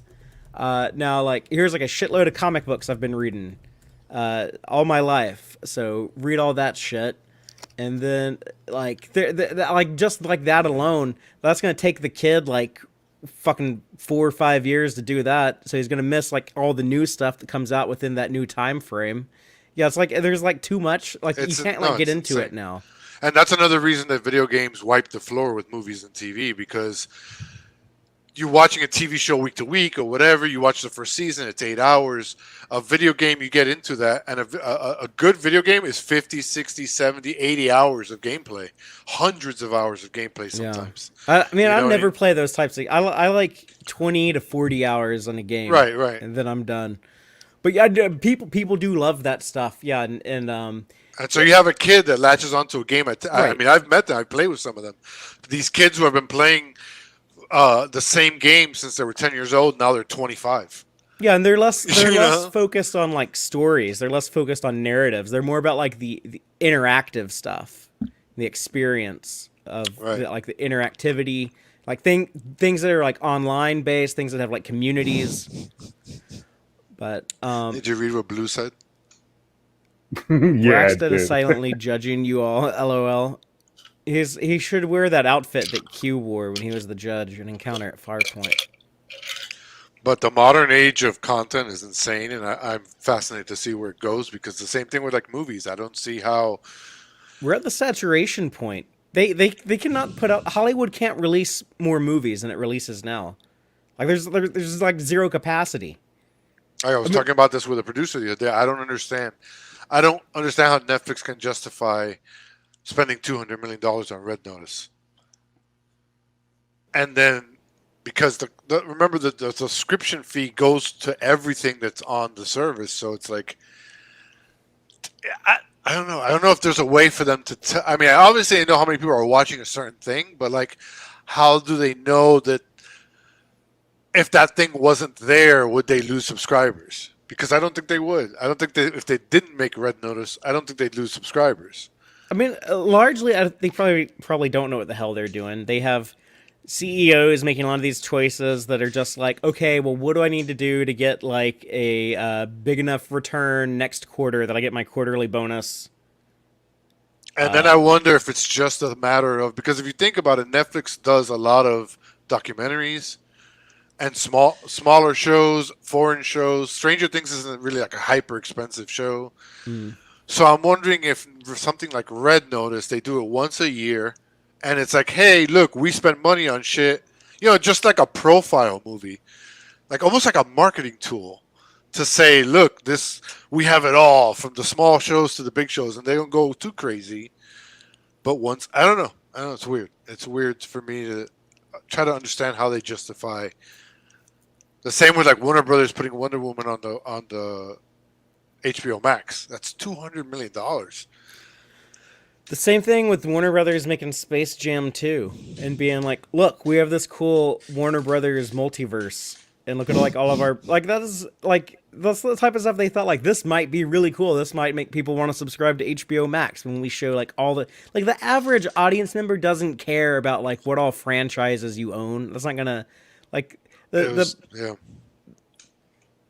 not something that like most people give a shit about. Who else did something like that? Paramount Plus. Remember when they were about to rebrand CBS All Access as Paramount Plus? They were doing like those commercials of like Captain Picard and SpongeBob SquarePants hanging out on top of Mount Everest, and, like all the Paramount properties. Yeah, like the Nickelodeon shit and the MTV shit. It was like Snooki and Captain Pike walking around. It was dumb. Like no one. no one is like, oh, look, I like the Paramount franchises. Like, no one thinks like that.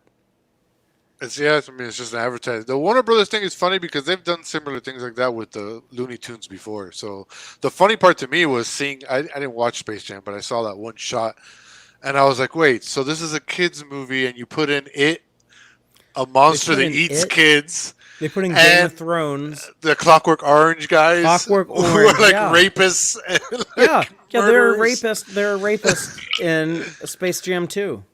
I was like, what the fuck? Standing next to the Flintstones and the Adam West Batman from the 60s. Is the damnedest thing I've ever seen in my fucking life. Is anyone else watching anything else? But well, I don't watch any Star Trek on Paramount Plus. Antonia watches Evil. I think I watch Ruben does Evil. too. I watched Ghosts. I watched the Sonic movie. I watched that video game documentary, The Console Wars. That was good. The first season of the Twilight Zone. Yeah, Twilight Zone's on there.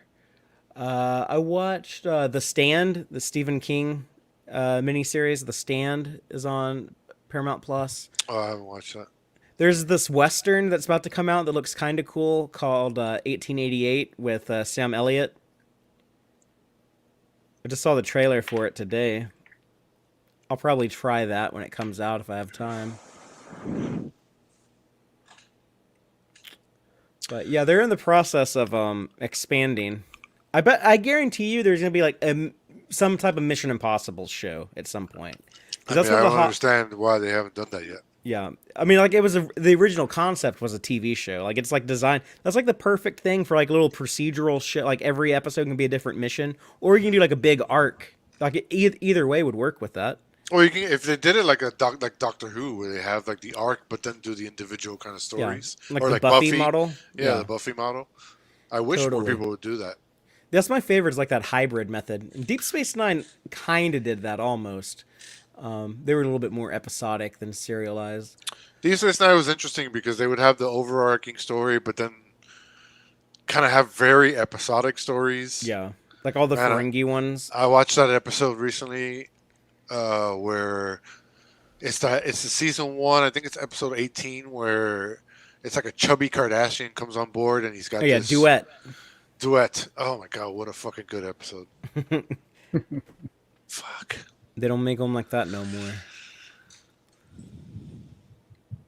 Oh yeah, the South Park COVID pandemic. Well, no, it wasn't the COVID pandemic. It was the Post COVID. post COVID event.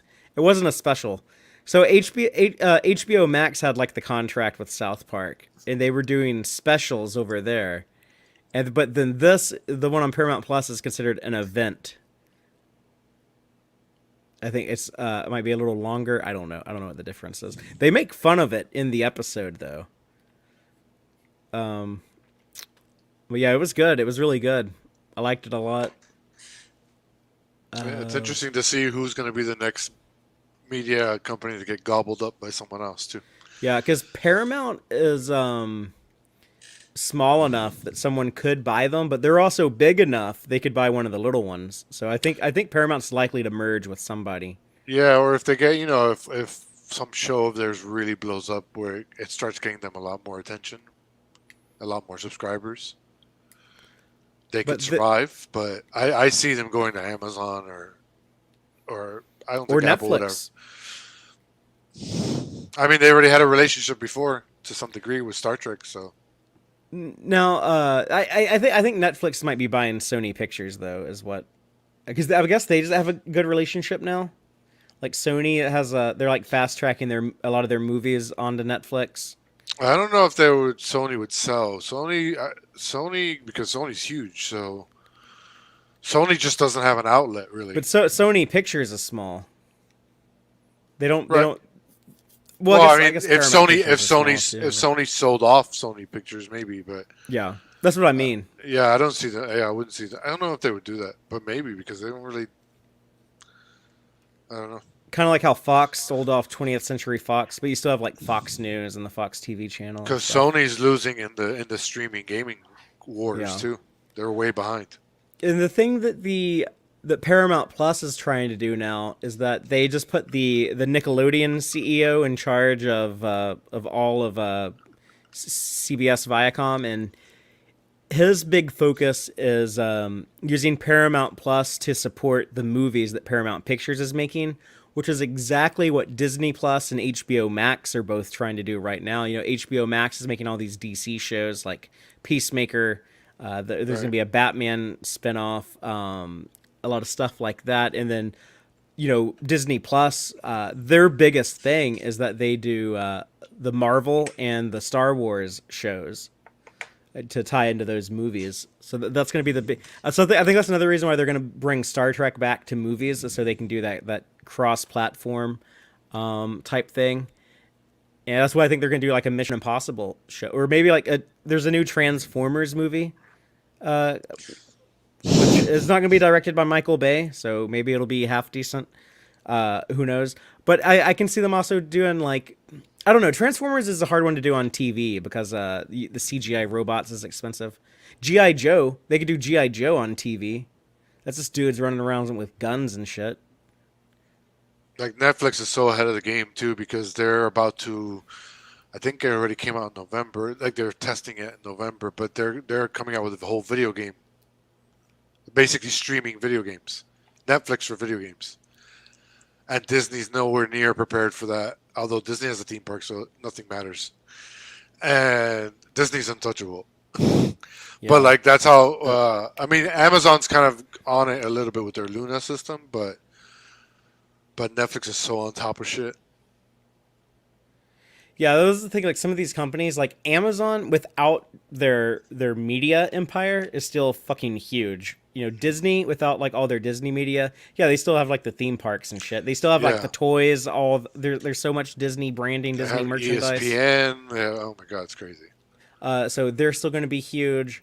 Sony, like they're not making much money with their media, but yeah, they're like a huge electronics company. Fucking PlayStation is huge.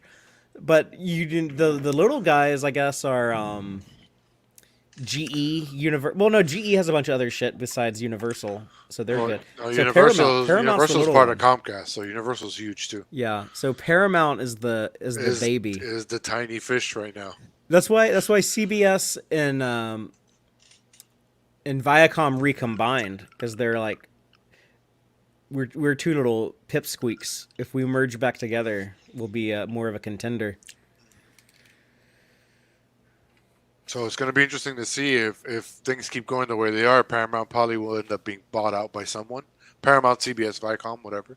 I mean, they might be split up again because sometimes there's rules where when you merge like that, you have to actually profit. I don't know. I don't know what CBS's stock is at, but so if they've actually lost profit since they merged, they could be split up again, and then maybe one of them will get bought off, and the other one lives on. But who knows? Who the fuck knows? I doubt Disney will buy anything. I don't think they. I think like it's gonna be hard. Like the courts are gonna give them shit if they try to grow anymore. From what I've read, the two most financially, obviously Amazon, most financially capable. I don't know about Netflix. Netflix actually has a lot of debt, but Apple. But I don't see Apple ever trying to do something like that. I think Apple's like, you know what, we're cool. We're just doing our little thing here. You don't think they would want to buy? Because the thing, like, you buy like these studios that have been around for decades, and you get a huge backlog of content. I feel like they're the ones who should buy anyone. If let's say CBS, let's just pick CBS for now, because they have the least amount of content, so to speak. Because Amazon's got Lord of the Rings coming out, they got Wheel of Time now, they got a lot of stuff, big high profile stuff, I should say. Mm-hmm. Whereas Apple doesn't really have that yet. I mean, they have Ted Lasso, but like buying something like a CBS and then rebooting Star Trek their way and doing Mission Impossible and all that, like that would be insane. But I don't feel like they would ever like do that. There's like a lot of big movies. Like you get like Top Gun, you get like a lot. Yeah, there's like a lot of like old classic movies. I've seen that Paramount Mountain at the beginning of a bunch of movies. Indiana Jones, you guys do such a good job of making it show. Yeah. Like now that you're back, I gotta walk my dog. Okay, cool. When you come back though, think of a scene to read. Blue's asking for, can you guys read a scene for old time's sake? So Oh think yeah, it we ain't while done that you're. in a long time. Yeah, we haven't done that. Maybe that's how we'll end the show tonight. We've Damn, been man. almost for 3. We're almost at 3 hours, so it's usually our cutoff point there. So yeah, think of that while you walk your dog. I saw this comment. I had to put it up. Sorry, Braxton. I know you're just chilling and enjoying because I know you. You would say something, but I love that. Blue or someone said, Braxton is silently judging you all. Uh-huh. Blue, the truth is, I'm silently judging everyone except Braxton. Braxton and I are together silently judging I only everyone. judge No, I'm just myself. kidding. No, I'm teasing. I don't judge. I'm not judging anyone. Only people who don't watch, who don't like Picard. No, I'm just kidding. Also, I'm just kidding. I'm just kidding. I'm just kidding. Ruben, you're cold, dude. Yeah, Yeah, is it man. cold? Is it? What is the Not temperature not outside? not for normal people. For me, Is it's it in the cold. 50s? It's No, it's 63 67 outside. here. Oh, it's It's 63 where I'm at. it's 67, Yeah. and you have a. Oh my god! I'm Wow. chilly, man. I got the window open so my my smoke goes out. Okay. It's South Florida, bro. It's cold. Hey, people are used to different things. Yeah, Braxton's totally. sitting over there in 48 degrees. Do y'all turn on the heat when the temperature's like this? Oh yeah, my heat's up on 70. On 70. That's pretty Yeah. cool. Do you know Yeah. when I lived in Seattle? Like I feel bad about saying this, but I never had to turn on the heat in the winter because somehow my neighbors upstairs and on both sides turned their heat on and it would radiate through the walls and keep my apartment just like the right temperature for like it wasn't like it wasn't warm or hot, but it Hmm. was like less hot. It was less cold than outside, and so I could Hmm. It just was put on like a hoodie or something, and then I slept with a duvet. You know what I mean, like that kind Hmm. of thing. So it felt like air conditioning, which was cool. Like that's so funny. But I felt like I was stealing from them. My electricity bill was so low. I was like such a good boy. It was like crazy. Also, energy's pretty cheap in Seattle because they get their power from Renewable sources. hydro. Starbucks. Yeah, hydro. Mm. Just pour coffee into like the They have generator. guys on like hamster wheels just drinking coffee. Like the what are those guys that do the spice all the time? They're the just drinking guild- coffee. the guild navigators. Yeah, That's they're funny. powering Seattle by running on. They're- No, but they have geothermal, I think, and hydroelectric. Maybe hydroelectric's all they have. I don't know if they have geothermal actual, but hydroelectric's a big deal. That water power, man. Hmm. You know, Totally. in Dune they're talking about desert power, but they had water power on Desert on power. Caladan, and they don't even go into that. You guys were talking about streaming services and like how Netflix makes money. I think they have like, isn't it like 2 billion subscribers? 200 million. Oh, I'm like 2 billion subscribers. No, they make a lot of money, definitely, Yeah. but they also spend a lot of money. So it's Hang on. So if you have, let's say let's say just like the offices of Netflix, like how much do you think it costs to run in a year? I don't know. I would ask you as a IT person, how much do you think it costs to run their servers? Well, I actually just found out recently that like that is probably a huge not only the cost is probably not huge, but the environmental cost of it's pretty big, which I didn't realize. the amount of Here water that it takes to cool it, right? cool it and like just like a lot of factors. Like I had no idea about that until I learned about these NFTs. Do you all know what NFTs are? Hmm. Can someone explain it? I've read it a couple times, but I still can't kind explain of it to you. you No, I can. can't explain to that. I've read a million things. I've watched a million videos. I still don't understand it. It's just bullshit to me. Yeah, like you could still download it, but you don't own it. I don't know. It's weird. Isn't that what you're doing now? Like, it's like so strange. And then I Like I interviewed a composer who it's the first his soundtrack was the first soundtrack being NFT. sold as an NFT, and I'm like, what does that mean? Like if like I buy the NFT, but then my friend buys it on the Apple Store. Don't we have the same thing? Yeah, like what is like? I don't Okay, know. I have the original version, but like I don't understand. What were we gonna say? Well, it stands for non-fungible Token. token, and something funny happened like because I still don't understand them completely, like the technology. I'm gonna read up on it and I'll figure it out. I'll read the white papers as we call them in tech. But but as far I made a joke about like you know, maybe someone will come out with the eco NFT or like the biodegradable NFT. And Patrick, oh gosh, what's his name? Patrick Patterson. I gotta look it up. But someone cool on Trek Twitter said that's what a painting is. It's true. Like, you know, paintings biodegrade and they're like eco-friendly. It's so true. So yeah, that was pretty funny. So shout out to you, Patrick. I forgot your last name. I apologize. But yeah, credit where credit is due. Man, this whiskey's hitting me hard now. What are we gonna read? What we gotta give Father some ideas in case he doesn't come back with. Oh, we got some ideas in the audience. Audience, give us ideas of stuff to read tonight. Who was it that suggested it? Was Blue. So Blue, come up with a suggestion. What if Disney made a Star Trek? Made Star Trek. I don't think anything would change. I think they would hire the same creative or similar creatives to make it. Like I could see like someone like Mike McMahon working for Disney. I think you know what's something else just since I was on a soapbox about NFTs, but another thing that's like really important is that I didn't know this, but animation writers and animation like people who make animations make like significantly less than live action writers. Like for example, like animation writers will be writing sometimes the same amount of things, and like there's no, when you're writing, it's not any different. Your deadlines are the same. Like you know, like just because it's animation doesn't mean the writing has to be less sophisticated or anything like that. Oftentimes it's as sophisticated, and so I just found this out because of Star Trek Prodigy.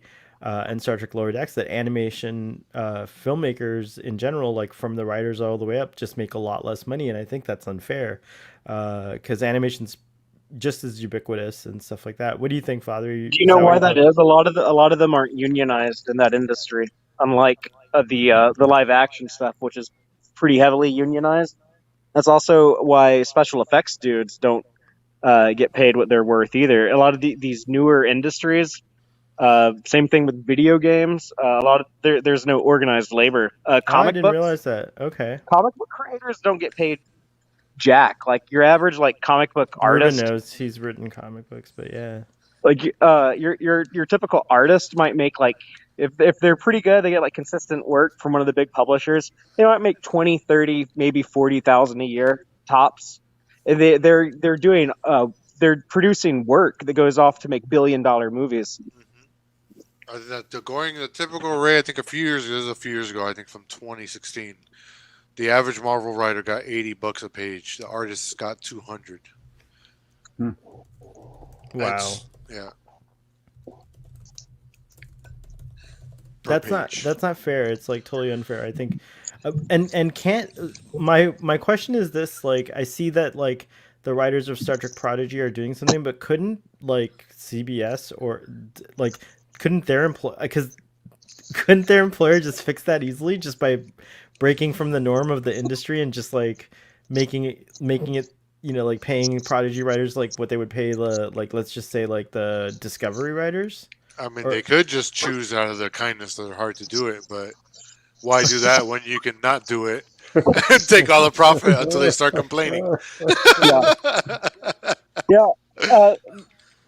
So how every corporation is going to do whatever is going to make their shareholders the most profit, and if you try to do something that's not going to do that, you get fired and probably sued. So that's the it's. I think it's criminal that you can get sued for like doing the right thing. That's crazy. Oh, we lost Father for a second. Crazy, but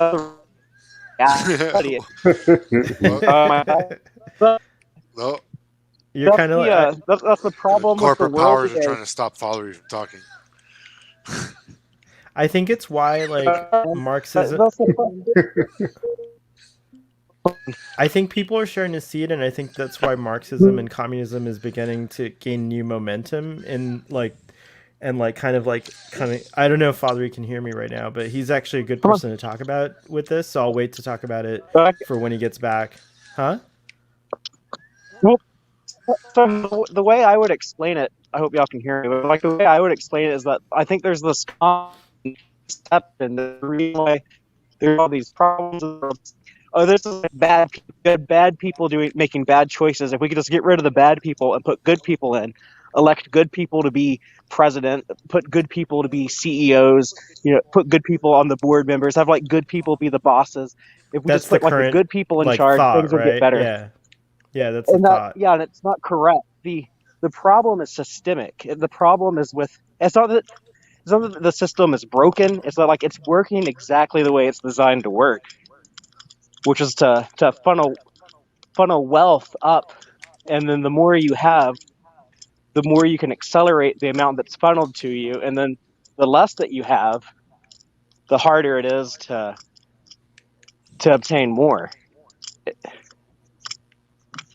Yeah, there's Or like a really good analogy that I understand. I didn't understand it till I kind of got older and like had to like earn money and like stuff like that. But like when you don't have money, you're forced to buy $10. Oh, excuse me.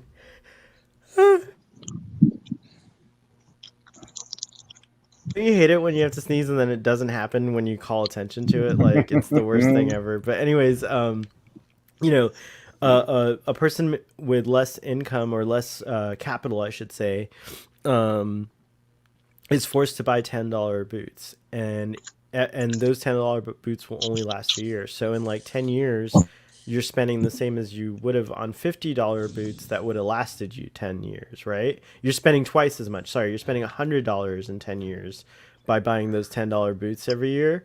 Whereas you are, and whereas you could have bought $50 boots if you could afford it, and So, those would have lasted you 10 years. And so that's like part. So there's two problems there. One, Rick, no one should ever make a boot that like only lasts a year. That like shouldn't be like that like shouldn't be like a thing that exists. Like that's a problem in itself, because it means you're planning for this thing to fail. You're ruining the environment. You're like, you know what I mean? Like that has to be thrown away, or goes in a landfill, or hopefully gets recycled if like it's possible. But like we all know, like that's not like perfect or whatever. And yes, David is here, my friend David from like high school. It's so cool. And that is that attributed? Is that actually Terry Pratchett who said it though? David, do you know? I have seen it attributed to him too, but I assumed it was him because it sounds like something from like the Discworld series. I feel like I read it in the Discworld series. I feel like I remember reading it in the Discworld series. Anyways, but the thing is that, so that's one problem, and then the other problem is, of course, that like you know like a like a boot should just cost like a reasonable price, but it's because you have like these like systems, as Father said, in place to like keep people, like keep the money basically flowing from the workers up to these people who already had lots of money to begin with. It's like they're just using their money to make more money, as is always the case. And again, Father's absolutely right. It's a system that like is feeding this. Like I don't think the Kardashians are bad people. I think they're locked into their system just as much as like I'm locked into my system. You know what I mean? Like it's like something like you kind of have to keep going or whatever. But I feel like the person that could break the system is definitely the person with more, right? Like they're like that's but I don't know if that's going to happen. People like are hard pressed to give it up unless there's a revolution, which is always not good. Revolutions can be bloody and like terrible, and like people can lose things, and so maybe something will happen, Father. I don't know. Did you hear all that? Yeah, I heard everything. Oh, That was cool. Terry Pratchett, Was Terry Pratchett, Pratchett, yeah. who talked about the boots. But so my thing about that is that like when I started to learn that, what I realized is like, oh yeah, I need to just like whatever little measly amount of money I have, I need to just save it and buy a better quality item. But that's terrible. Like everything Well, should be made great but that's quality. yeah, Like, you know I what I mean, mean? Like, yeah. that also, I mean, and I agree with you. Like, I mean, I try to do that when I can, But that offloads the burden of responsibility onto the poor working class person. Again, who's- yeah. and, Again, it's continues the systematic problem. The whole system's rigged against him, Yeah. against the majority of us. I mean, that's like most of us That's are us, all of the, us, pretty the working much. class. Like, none of us are going to be the billionaires, but then the people who accumulate more and more wealth, it's more. It's so much more than like, oh yeah, I spend less on boots because I buy boots that last longer. It's so much more than that because it's no, I actually buy all the properties, driving up the cost of housing, making it extremely difficult for any working people to afford houses, and then they all end up having to pay me rent. Just because I was the one who had the most money to buy the house. I can buy businesses and not have to work for a living. I own for a living. And I make more and more money doing that than I ever would I think working. it's also interesting that a lot of people defend like the ultra wealthy, this like what we call the 1%, and say like they earn this money, but yeah, it's so disproportional. Like it's like the ratio of what like a normal person has to what what these billionaires have. It's so drastic. It's mind-boggling. I agree 100%. Like Captain Moonlight. Like, do you know how much money $100 billion is? Like try to think of $100 billion. Like I can wrap my head around 1,000. And like, okay, think of 1,000 times. That's 1,000,000. Now think of that 1,000 times, and then think of that like 100. Like I don't. You might as well just say like 1,000,000, million, billion, gazillion. It's like your brain can't even wrap itself around the concept of $100 billion. No, it's insane. It's insane. It's almost fictitious. Like it's weird. And then the other problem allowing that class of people to exist like that is that there's no way to do anything about it because they have so much control. They have so much political power. They have political sway over everything. We live in a country where both political parties are terrified of upsetting the millionaire billionaire donor class. Yeah. And so they have to find those millionaire billionaire donors that they can appease because there's a philosophy of like that's necessary in order to win elections, and so nothing will ever get done to hurt those people. The only way it can be addressed is through the working class and our proximity to the means of production, and that's why labor organization is so important. We can shut everything down. If shit doesn't get offloaded from the ships at the docks. We're kind of experiencing stuff doesn't ship out of warehouses. We're kind of experiencing like a taste of this. Yeah, with like the great resignation. And I'm hoping that the takeaway of this is that they're like the working class, even though that like we own the least, we have the most power. Braxton is silently a billionaire and is judging you all. And then Blue says, JK, I hope you aren't taking me seriously. I hope not either, Braxton. Are you silently a billionaire, Braxton? But Braxton is the 1%. Braxton is the 1%. He's cool, but he's our patron. He's just making sure we don't talk negatively about Cat's fathery. That's his thing. I have no beef with cats. Okay, good. Heathcliff. Except for Garfield. Did you think of a movie scene or a television scene to do? I think we have some suggestions. I was trying to look. Okay, But I was thinking Star Trek 6 has an anniversary on Monday. Yep. Have we read from Star Trek 6 before? I feel like we have, right? Probably. What would we do? What scene? Like the dinner scene? That would be a really good one. Like Spock, Chang, Kirk. Yeah, Uhura. Uhura. I want to be Uhura. Because Uhura is like, General, are you fond of Shakespeare? Yeah, that's right.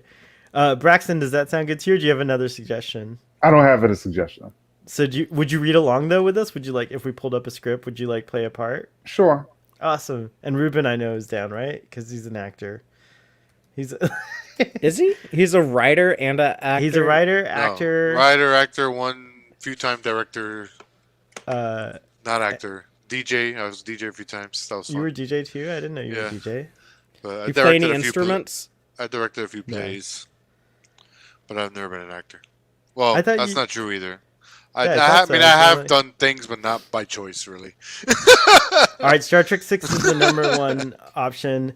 How the fuck do The I dinner scene. So let cross? me go pull that up. You guys keep making Okay, it I show. have it pulled up right here. Oh, you do? Oh, put it in the private chat. Sweet. And as far as the political talk, I am with Fathery. We are not going to vote our way to a better America. America is headed to very dark times, and just love one each other, bro. That's all I can say. Wow. Things are not looking pretty for the future. That's really dark, Ruben. Oh my I god. mean, it's dark because Fathery said it. We have two parties who have corporate donor daddies. And that's their primary concern. That's the primary concern. And the problem is too that although to some degree I agree labor has a lot of power, it's shrinking because of automation. And that's scary. That is true. Yes, but you know what? They're going to be dependent on consumers to like still buy all these products. So I don't know what their plan is when they don't have everything automated. I don't know. Robots aren't going to like. They're going to have like all these robots working at McDonald's, but then are they going to build a robot to like go to the McDonald's and buy a hamburger? Like who's going to go there to spend money if ain't no one got jobs? Also, and if you want me to make the best case ever for universal basic income, Netflix. Let's say something like Facebook or Twitter, they make money off of every single thing we put on there. Every single thing. They sell our data, tax the fuck out of them, and put that into public goods. I don't think UBI, but I would say tax the fuck out of them and tax us less. Yeah. we need a mechanic to prevent a universal basic income from just like going to landlords charging. I know them what rent. to do. Right, that's why I don't like universal basic income, and I would say just tax them and put it into public works. I know what to do when the machines take over. We all have to throw our wooden boots into their works, and it'll destroy them. Hence the word Sabotage. Sabotage. Father, how do we find the scene? What's the first? Like, Braxton, did you pull up the scene? I searched for the word Hitler because oh, that's right. It's I only say it one time in that movie. That's true. Okay, fine. Who's playing Kirk? Father always plays Kirk. Dude, this is someone so, else could be Kirk if they want, and I'll be one of the Klingons, or I'll be Kirk. Send the link. Dude, it's so long. No, we're not. No, it's a short scene. We're gonna do a search. Enterprise A officer's mess. Yeah, You know do a what? search. I'll sit and watch you boys. Like, this seems like a lot, dude. No. Like, you have to find. It's a short scene. Watch. I'm gonna put it up on the screen for a second so you can see what part. Yeah, what we're doing. Although, let me unsearch that word. Okay, here we go. All right, it's just a short part. It's like not going to be a long part, but I'm going to put it up on the screen so you can There's see the what whole I'm thing, talking right? Oh, never mind. It looks terrible. Don't look at that. All right, hold on. So, Braxton, you have to search for this word.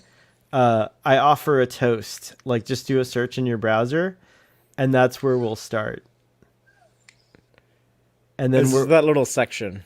Yeah, and then it ends right here, where it says, "Well, I see we have a long way to go." So, how many characters are in this? It's Gorkin, Spock, Chang. Dude, so how far down the document is this? Oh, it's like a quarter of the way down. What's the header of the scene? Just do a search for "I offer a toast." Okay. TOAST, toast. But it's Enterprise A Officer's Mess is the header. Oh shit! I was already there. Oh, nice. Nice.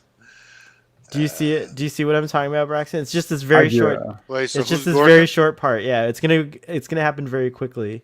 Okay. PJ says we did this scene before, but I have no memory of it. I was probably drunk. But we didn't do it with Braxton, so this will be fun. So, what's that? Who's who? So we get to pick who we get to pick, but we need. Let me do a character count. We need Spock. We need Chang. Kurla. McCoy. It's gonna be like there's a lot of people. Scotty, and Uhura. You already said Uhura, right? No, I didn't. Uhura. Azitbur, Chekhov. It's everyone. This is a lot of people. Yeah, that's 10 people. That's 10 people. So there's four. There's four of us, so we have to read a lot of parts. Shit. This one, I don't think this scene's gonna work. Is there like a 4-person scene? I mean, this is a good scene to read, but like, and PJ's insisting that we did it before, and he was Chang, so he remembers. All right, we'll table this. I thought we did something different from this one. I thought we did too. I couldn't remember. Oh, you know what a good scene to do would be is the battle where it's like, I'm constant as the nerd star. I'd give real money if he'd shut up. Like that whole scene. Like the thing's got to have a tailpipe. Should we just do the battle? Here, I'm gonna type tailpipe and see how long that scene is. Hold on. Tailpipe. What if we do the trial? That's only 3 people with Kirk, Chang, and McCoy. Oh yeah, and then the judge, and Braxton could be the judge. Yeah, that way he doesn't have to talk much. Oh, is that the one with Worf's grandfather or whatever? Oh wait, yeah, fuck, there's fucking there is Worf 4 in people. there. No, God that's damn it. it. That's perfect though. That's the scene. So let me do Colonel Worf. So let me do a search for Worf. Colonel Worf. Yeah, sounds just like him. That is actually really good.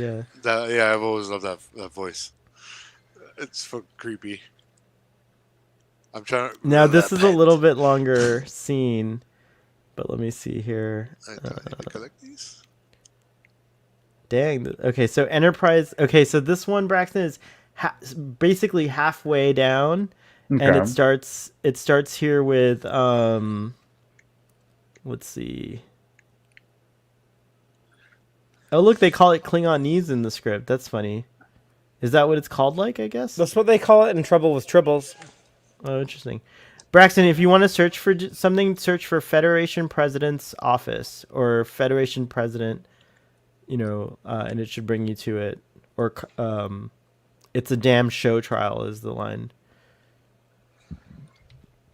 So for this one, I will be... No. So Enterprise Bridge A, Kronos. Oh.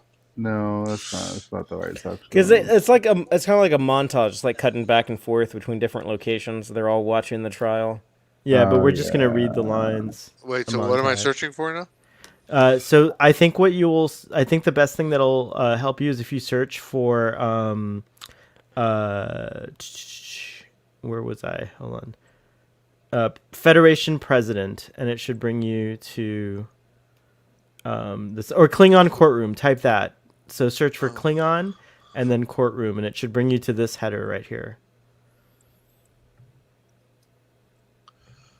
Klingon courtroom, bring it to the center. Where it starts with Kirk. and Yeah, you're getting close. Oh, Kirk. Okay, I think. See where it says Kirk, the Klingons, and they're saying Kirk. Like it's up high, maybe higher than where you are at. But yeah, it's Let's say Klingon courtroom. Because I had searched Klingon courtroom, but I need a little more. it probably comes like a couple times. Yeah, you're right. So it's the first Klingon courtroom, and then just above it is where I'm at, where they're like Kirk. Okay, Kirk. Okay, yeah. Yeah. All right. Yeah. So cool. Okay. So, okay. Who wants to be Colonel Worf? I'll be Colonel Worf. Yes. Okay. Cool. Who wants to be Captain Kirk? Father, you want to be Captain Kirk? You can be Captain Kirk. Can I be Dr. McCoy? Sure. All right, and then Ruben, that makes you Chang, okay? All right. I'll do all the X, like but do it in a Cuban accent. No, please don't. Just do. Can you read it like Christopher Plummer as best as you can? Oh man, I haven't seen that movie in a while. I don't remember what he sounded like, so I he think just I'll sounds. do the Cuban he voice. just sounds slightly British. Wait, so where are we starting in Klingonese? No, Yeah, we're starting with. Yes, correct. Sorry. Just you can read to the translator. It'd just be like the Enterprise fired. Okay, I'll do it. Oh yeah, just read it in English. Like pretend you're already talking English. Yeah. So the the Enterprise fired on Kronos 1 without provocation. Who's going to be the judge? Oh, he'll also be the judge. Ruben, you're also the judge. Okay. See, I could do the Cuban voice for Chang and then do no, the don't actual do, judge please, voice. please don't do the Cuban voice. Please, any other voice. Please do the Cuban voice. All right. Okay. The Chancellor and his advisors. Having been lulled into a false sense of security by an invitation to a state dinner aboard Captain Kirk's vessel, at precisely 19:30 hours that same evening. Call your first witness. After the first shot, we lost our gravitational field. I found myself weightless and unable to function. Then 2 Starfleet crewmen came walking towards me. Or perhaps they were merely. Oh no! Or perhaps That's No, okay. that's they you. merely wore Starfleet uniforms. I'm sorry. No, you're good. You're good. This is the Uh, point where we've been drinking and tired. That remark is purely speculative. I knew they'd be drinking. Colonel Worf, we are interested in facts, not theories. If the gravitational field was not functioning, How could these men be walking? They appeared to be wearing magnetic boots. Gravity boots. Yeah, I guess we're that's right. I forgot. You'll read Spock. Okay, cool. Go ahead. I think that's his only line. Yeah. Dr. McCoy, will you be so good to tell me your current medical status? Aside from a touch of arthritis, I'd say pretty good. You have a singular wit, Doctor. Objection! Sorry, hold on. Wait, Wait, where are you? we skipped. Go back to for 27 years. Oh, McCoy. Yeah. for 27 years, I've been a ship surgeon aboard the USS Enterprise. In 3 months, I stand down. You know, I believe that you consumed a rather generous amount of Romulan ale in the officers' mess on the night of question. Am I right, Doctor? Objection! Sustained. We all did, all of us. That doesn't mean Was Chancellor Gorkan alive when you first examined him? barely. Now be careful, Doctor. have you ever in the past saved patients as barely alive as he? Wait, sorry, I had to take the thing off. I forgot that it was on. I didn't have the medical knowledge I needed for Klingon anatomy. I see. You were there. You say you were due for retirement. May I ask you, do your hands shake? Objection! I was nervous. No, you were incompetent. You were incompetent, whether deliberately or as a result of age combined with drink. The court will have to determine. My God, man, I tried to save him. I was desperate to save him. He was the last best hope in the universe for peace. The witness is excused. There we have it, citizens. We have finally established the particulars of the crime. And now we come to the architect of this tragic affair. Oh, James Tiberius Kirk. What would your favorite author say, Captain? Let us sit upon the ground and tell sad stories of the death of kings. Tell us your sad story, Kirk. Tell us what you plan to take revenge for the death of your son. That's not true. Objection! Captain Kirk has not been identified as the assassin. Sustained. I offer into the record this excerpt from the captain's personal log. I've never trusted Klingons, and I never will. I've never been able to forgive them for the death of my boy. Again. I've never trusted Klingons, and I never will. I've never been able to forgive them for the death of my boy. Are those your words? Those words were spoken by me. Oh, you're up. Hold on, I'm lost in the page, dude. Objection. Objection! Yeah, there you My are. client's political views are not on trial. On the contrary, Captain Kirk's views and motives are indeed at the very heart of this matter, Ming. This officer's records show him to be an insubordinate, unprincipled, career-minded opportunist with a history of violating the chain of command whenever it suited him. Your Cuban Continue. accent. What is your accent? It's not even Cuban. It's No, so it's not. annoying. It's like, what is that like accent? It's so terrible. It's like a bad Scarface. I don't. Yeah, I think that's what. Continue. Indeed, the record shows that Captain Kirk once held the rank of admiral, and the Admiral Kirk was broken for taking matters into his own hands in defiance of regulations and the law.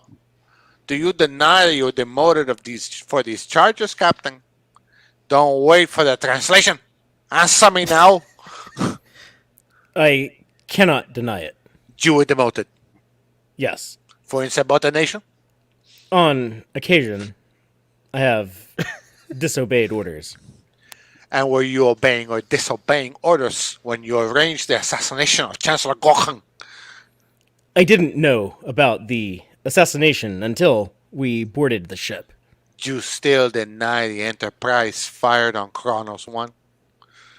Well, Your Honor, please. And you still denied your men being aboard and shot the Chancellor? Objection. I cannot confirm or deny actions I did not witness. Captain Kirk, are you aware that as the captain of a starship, you are required to be responsible for the actions of your men? I am. And if it should be proved that members of your crew did not in fact carry out an assassination, Jim, they're setting us up. Your orders. Do not answer. Captain Kirk, you will answer the question. As captain, I am responsible for the conduct of the crew under my command. Your Honor, the estate rests. Send to Commander Enterprise. We stand ready to assist you. Captain Sulu, USS Excelsior. Why does he have to say that part? Anyway, sorry, go on. It is the determination of this court that the prisoners are guilty as charged. I wish to note for the record that the evidence against my client is entirely circumstantial. I beg to the court to consider this when pronouncing its sentence. So noted. Finally, he gets a break. Captain James T. Kirk, Dr. Leonard McCoy, in the interest of fostering amity for the forthcoming peace talks, the sentence of death is commuted. It is the judgment of this court that without possibility of reprieve or parole, you will be taken from this place to the dilithium mines on the penal asteroid of Rurapente, there to spend the rest of your natural lives. Sing. Yay, we did it. Good job, Braxton. You were a good Worf. Was that your first reading with us? No, right? It- You've done. Was it? Yeah, it was. Oh, sweet, nice. We broke Braxton's Starfleet Boy After Dark readings thing. We got we got a apple. I was gonna say cherry, but it's our apple. We gay men have apples, not cherries. Bravo, bravo, bravo from Arthur. Thank you, Arthur. Trekkie Dave says, "Good job." Hopefully, Blue was pleased because he requested it. Oh, Blue didn't even watch. Blue turned it off. He was like, "Hey, y'all do a scene," and like he stopped watching. Anyways, do y'all have anything to promote before we sign out? I do. Go ahead. Well, go first. Well, we just had a stream earlier today on the Text Trek YouTube channel with a live podcast discussing the most recent episode of Star Trek Discovery. And that was Discovery Season 4, Episode 3, Choose to Live. And that'll be available either late Sunday night or early Monday morning as a podcast. That's our schedule every week. We're live Friday nights at 7 p.m. And then you can listen to those as a podcast wherever you get your podcasts on late Sunday night or early Monday morning. and we're covering every episode of new Star Trek. And you can also find me over on the Untold Treks, or is it Trek on? It's Trek Untold. I'm sorry, I think say it it's wrong Trek sometimes. Untold, yeah. The Trek Untold podcast. I was on there last week with a great group of people. I had Julian from Strange New Pod there with me, and also I had the Duras sisters from the Duras Sisters podcast there with me, and we just talked about what it's like creating Star Trek podcast content. So Yeah, cool. go I gotta check tune that into out that. That's too. awesome. Cool. And also tonight's episode, you guys do such a great analysis of Discovery. I like to think of our show on Thursdays as like more reactionary, but you guys actually you watched it 3 times. You got screenshots. You guys like really thought about it, so it's pretty cool. I like tuning into that discussion. It has a little bit more space to breathe, which is cool. A deep look, as A I deep like look, to yeah, I brand like it. And so for a shallower look, no, I'm just kidding. for more gut reaction, just fresh off the presses reaction. Every Thursday we've been watching the latest Star Trek, whatever it is. Currently it's Star Trek Discovery, so come on and check it out on Starfleet Boy. And then tomorrow we're doing we've been resuming our TOS discussions. So tomorrow at 3 p.m. Eastern we're doing the Paradise Syndrome, which is a debated episode of Star Trek. Debate? What's the debate? Like some folks love it, and some folks are like, "Oh yeah, that's." Does anyone really love it? I mean, I I don't know. did I actually can't remember it. I haven't seen it in like probably 20 years, so I'm gonna watch it tonight after the stream before I go to bed. That seems so crazy to me that like you don't watch TOS, but like once every 20 years. No, I watch it randomly, but these are the episodes I skip a lot. I've skipped a lot of times, like I'll go to the greats. I'll watch like I have like a top probably 10 list that I'll watch like every year or whatever. But then this is the first time I'm like watching it in order, first of all. And then a lot of times I won't know the names. Like I won't remember the names, and I'll watch them like, oh, that's that episode. So I'm just like refreshing my mind, I guess is what it is. I don't skip episodes. I'm always watching all of them. I do. I watch like if sometimes I'm in a Data's Day mood, and sometimes I'm in like the mood to see, Sacrifice of Angels, or like so I'll just like pop a episode in like every now and then that I know I love, just to get like that like thrill about it or whatever. You know what I think? I think my thinking is that like when I watch like all of the episodes of all the shows all the way through, like when I get to the ones that like I really like, to me like it kind of feels like more special. It's like I earned it. Like I didn't take like the shortcut. Like I took the long way to get there, and now like my other problem is I like can't really do that until I finish Voyager, because then I can't like say I haven't complete. You know what I mean? So I got to finish Voyager. I just got to get through Voyager. it. I'm watching it for the 5th time since 1995. That's amazing. I'm on my 5th trip through Voyager right now. Everyone you can find. So yeah, tune in tomorrow for the Paradise Syndrome. You'll be there, right, Fathery, for Paradise Syndrome? Yes, Awesome. I was very sad I didn't get to join last week, but You'll be there. Yeah, plan we'll to be give there you a little moment if you tomorrow. feel like it. You can talk about the Enterprise incident for a few minutes. Ooh, maybe I should at the watch beginning. that. Should I watch that after the stream, or Yeah. should I start replaying Spider-Man Miles Morales on PlayStation 5? It's up to you. Whatever. Those both sound like good options to me. But Or should I go to bed? That's also a good option. Braxton, where can people find you on the interwebs? On Twitter, I'm at Leviathan026. That's right. And Braxton likes science fiction, sports. So you have to read my bio. I did. I read it like a long time ago. I probably need to update that thing. Go look at your bio. But I remember haven't seeing updated in sports on so there. I used to like sports, not anymore. Really? Mm-mm. I used to like. play football. I don't really watch sports anymore. Oh, okay. But I don't watch a ton anymore. Not like I used to. Yeah. oh, Like okay. used to, my Sundays was NFL all day from noon until 9 o'clock at night, and now it's like I don't care. I'll watch a game every now and then. I turned off my cable and that was it, dude. I stopped watching sports, dude, a few years ago. I No, thought no, Paramount I Plus watch has sports. Like Yeah, they there's- do. They show the Yeah. live. They show Sunday Yeah. CBS yeah, games. Sundays. I'll watch Yeah. the Ravens sometimes, but that's it. Who is there a team that? So that's the team that you support then? Mhm. Because okay, cool, yeah, Yeah, they're a Maryland team. gotcha. Well, I live in Miami. No one in Miami actually supports the Dolphins, but Oh no. yeah, it's terrible. Unless they're winning, unless they're like having a good season and they're gonna go to this Super Bowl. Then all the Miami's more of a basketball town, though, right? Like y'all are like all about the Heat, but not the We Dolphins. have a lot of travelers. You know, it's an international city, so whatever team is winning at the time that there's a lot of people here, that's what kind of they jump on. it's kind of No, we're definitely a football town, I would say, but like Oh, really? The Heat do better generally. So, but yeah, I yeah. I think think we're a bandwagon town.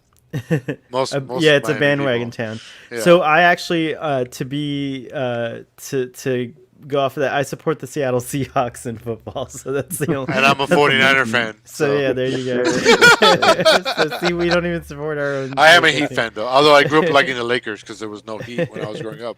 I grew up liking the what are they called? Michael Jordan's team, the Chicago Chicago Bulls. Bulls. Yeah, And I then the love Washington Bulls. Wizards for a little bit. yeah. Yep. Where I got to see Every him play kid as wanted an to old be. man. Every kid wanted to be like Mike. Oh yeah. And then so you guys can find Ruben at ruben-rights.com and Yes. also Pop Axiom and also Rue Morgue. Those are the three outlets. I that just he posted a new interview today. writes for. What's that? Who's featured? It is Peter Albrechtsen and David Breyer. They are the sound team that worked on a movie called The Killing of Two Lovers. So they're the sound design team. So it's a pretty interesting movie about a husband and wife breaking up, and the husband goes a little crazy. Oh, and a real quick shout out. Hold on, let me just pull this up real quick. Oh, okay, I don't have it with me. Damn it. There's a movie. We'll promote it at the end of Starfleet Boy tomorrow. I'll remind myself, but I don't have the information. I'm supposed to promote something. Whoops, sorry, person. I was supposed to promote. But anyways, it's been really fun. This was like a really chill Starfleet Boy After Dark episode. I feel like I didn't get as drunk or triggered as I normally do. So I don't know what was different tonight, but it was very nice, and I love that we did the reading. So thank you guys. Live long and prosper, and we will see you next time.